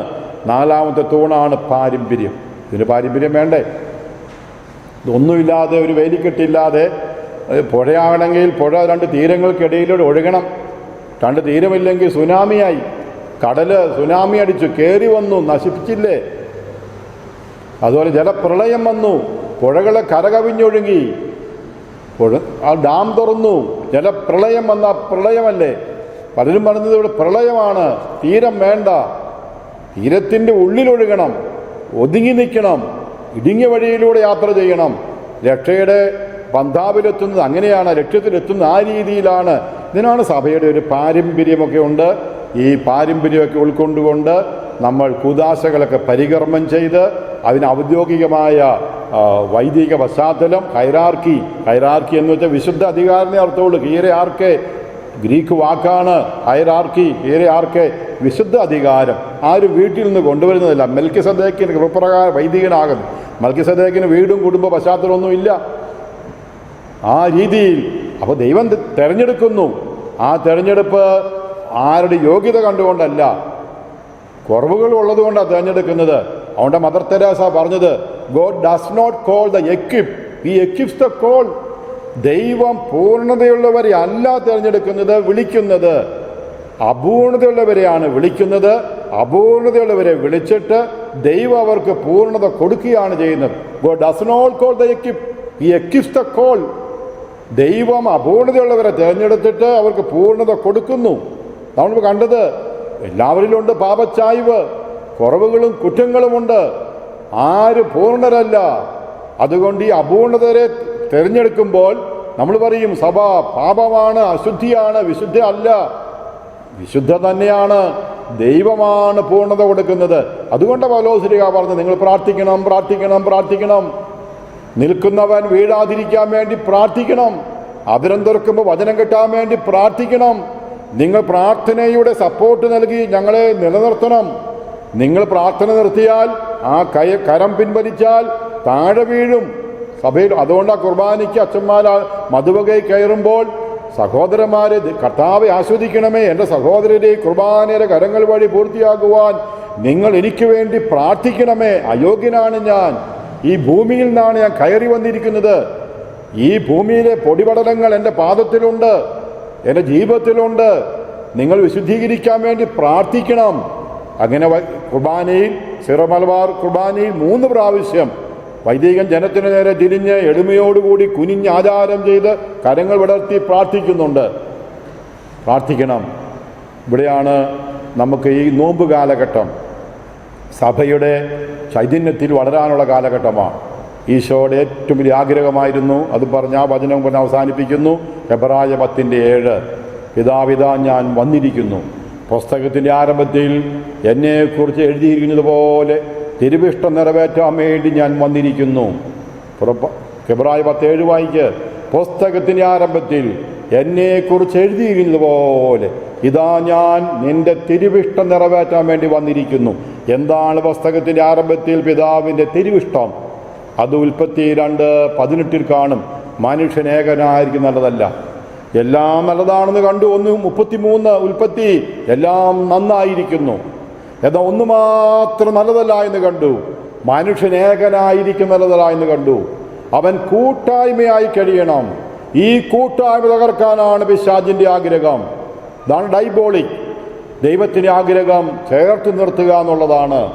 അവിടെ പ്രിയമുള്ളവരെ, തിന്മയ്ക്കടിമകളായി മാറാതെ യേശുവിനോട് ചേർന്ന് സഭയിലായിരുന്നു കൊണ്ട്, സഭയെ അമ്മയായി കണ്ടുകൊണ്ട്, കുറവുകളുടെയും കുറ്റങ്ങളെയും പരസ്യമായി അങ്ങോട്ട് തേജോധം ചെയ്ത് കളയാതെ സഭ നമുക്ക് അമ്മയാണെന്നൊക്കെ ബോധ്യപ്പെട്ടുകൊണ്ട് നമ്മുടെ നിത്യരക്ഷയ്ക്ക് സഭയിലൂടെ വേണം മുന്നോട്ട് പോകാൻ.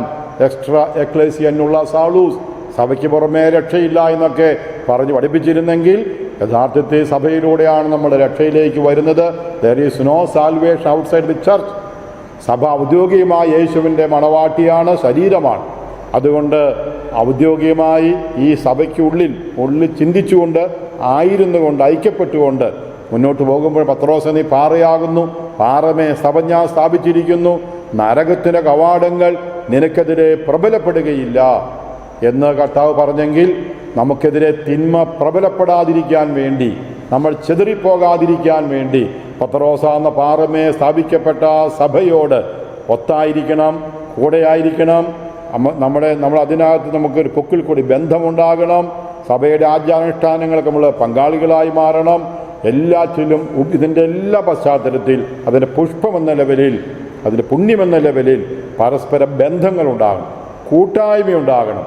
അങ്ങനെ തോളോട് തോൾ ചേർന്ന് ഹൃദയത്തിൽ ഐക്യപ്പെട്ടൊക്കെ ജീവിക്കുന്ന തലത്തിലാണ് നമുക്ക് ഈ സമൂഹം, ഈ കൂട്ടായ്മ അനുഭവമായി മാറുന്നത്. അതിന് നമ്മളെ തന്നെ നമുക്ക് ഒരുക്കാം, അതിനായി പ്രാർത്ഥിക്കാം. നല്ല ഈശോ നമ്മെ അനുഗ്രഹിക്കട്ടെ.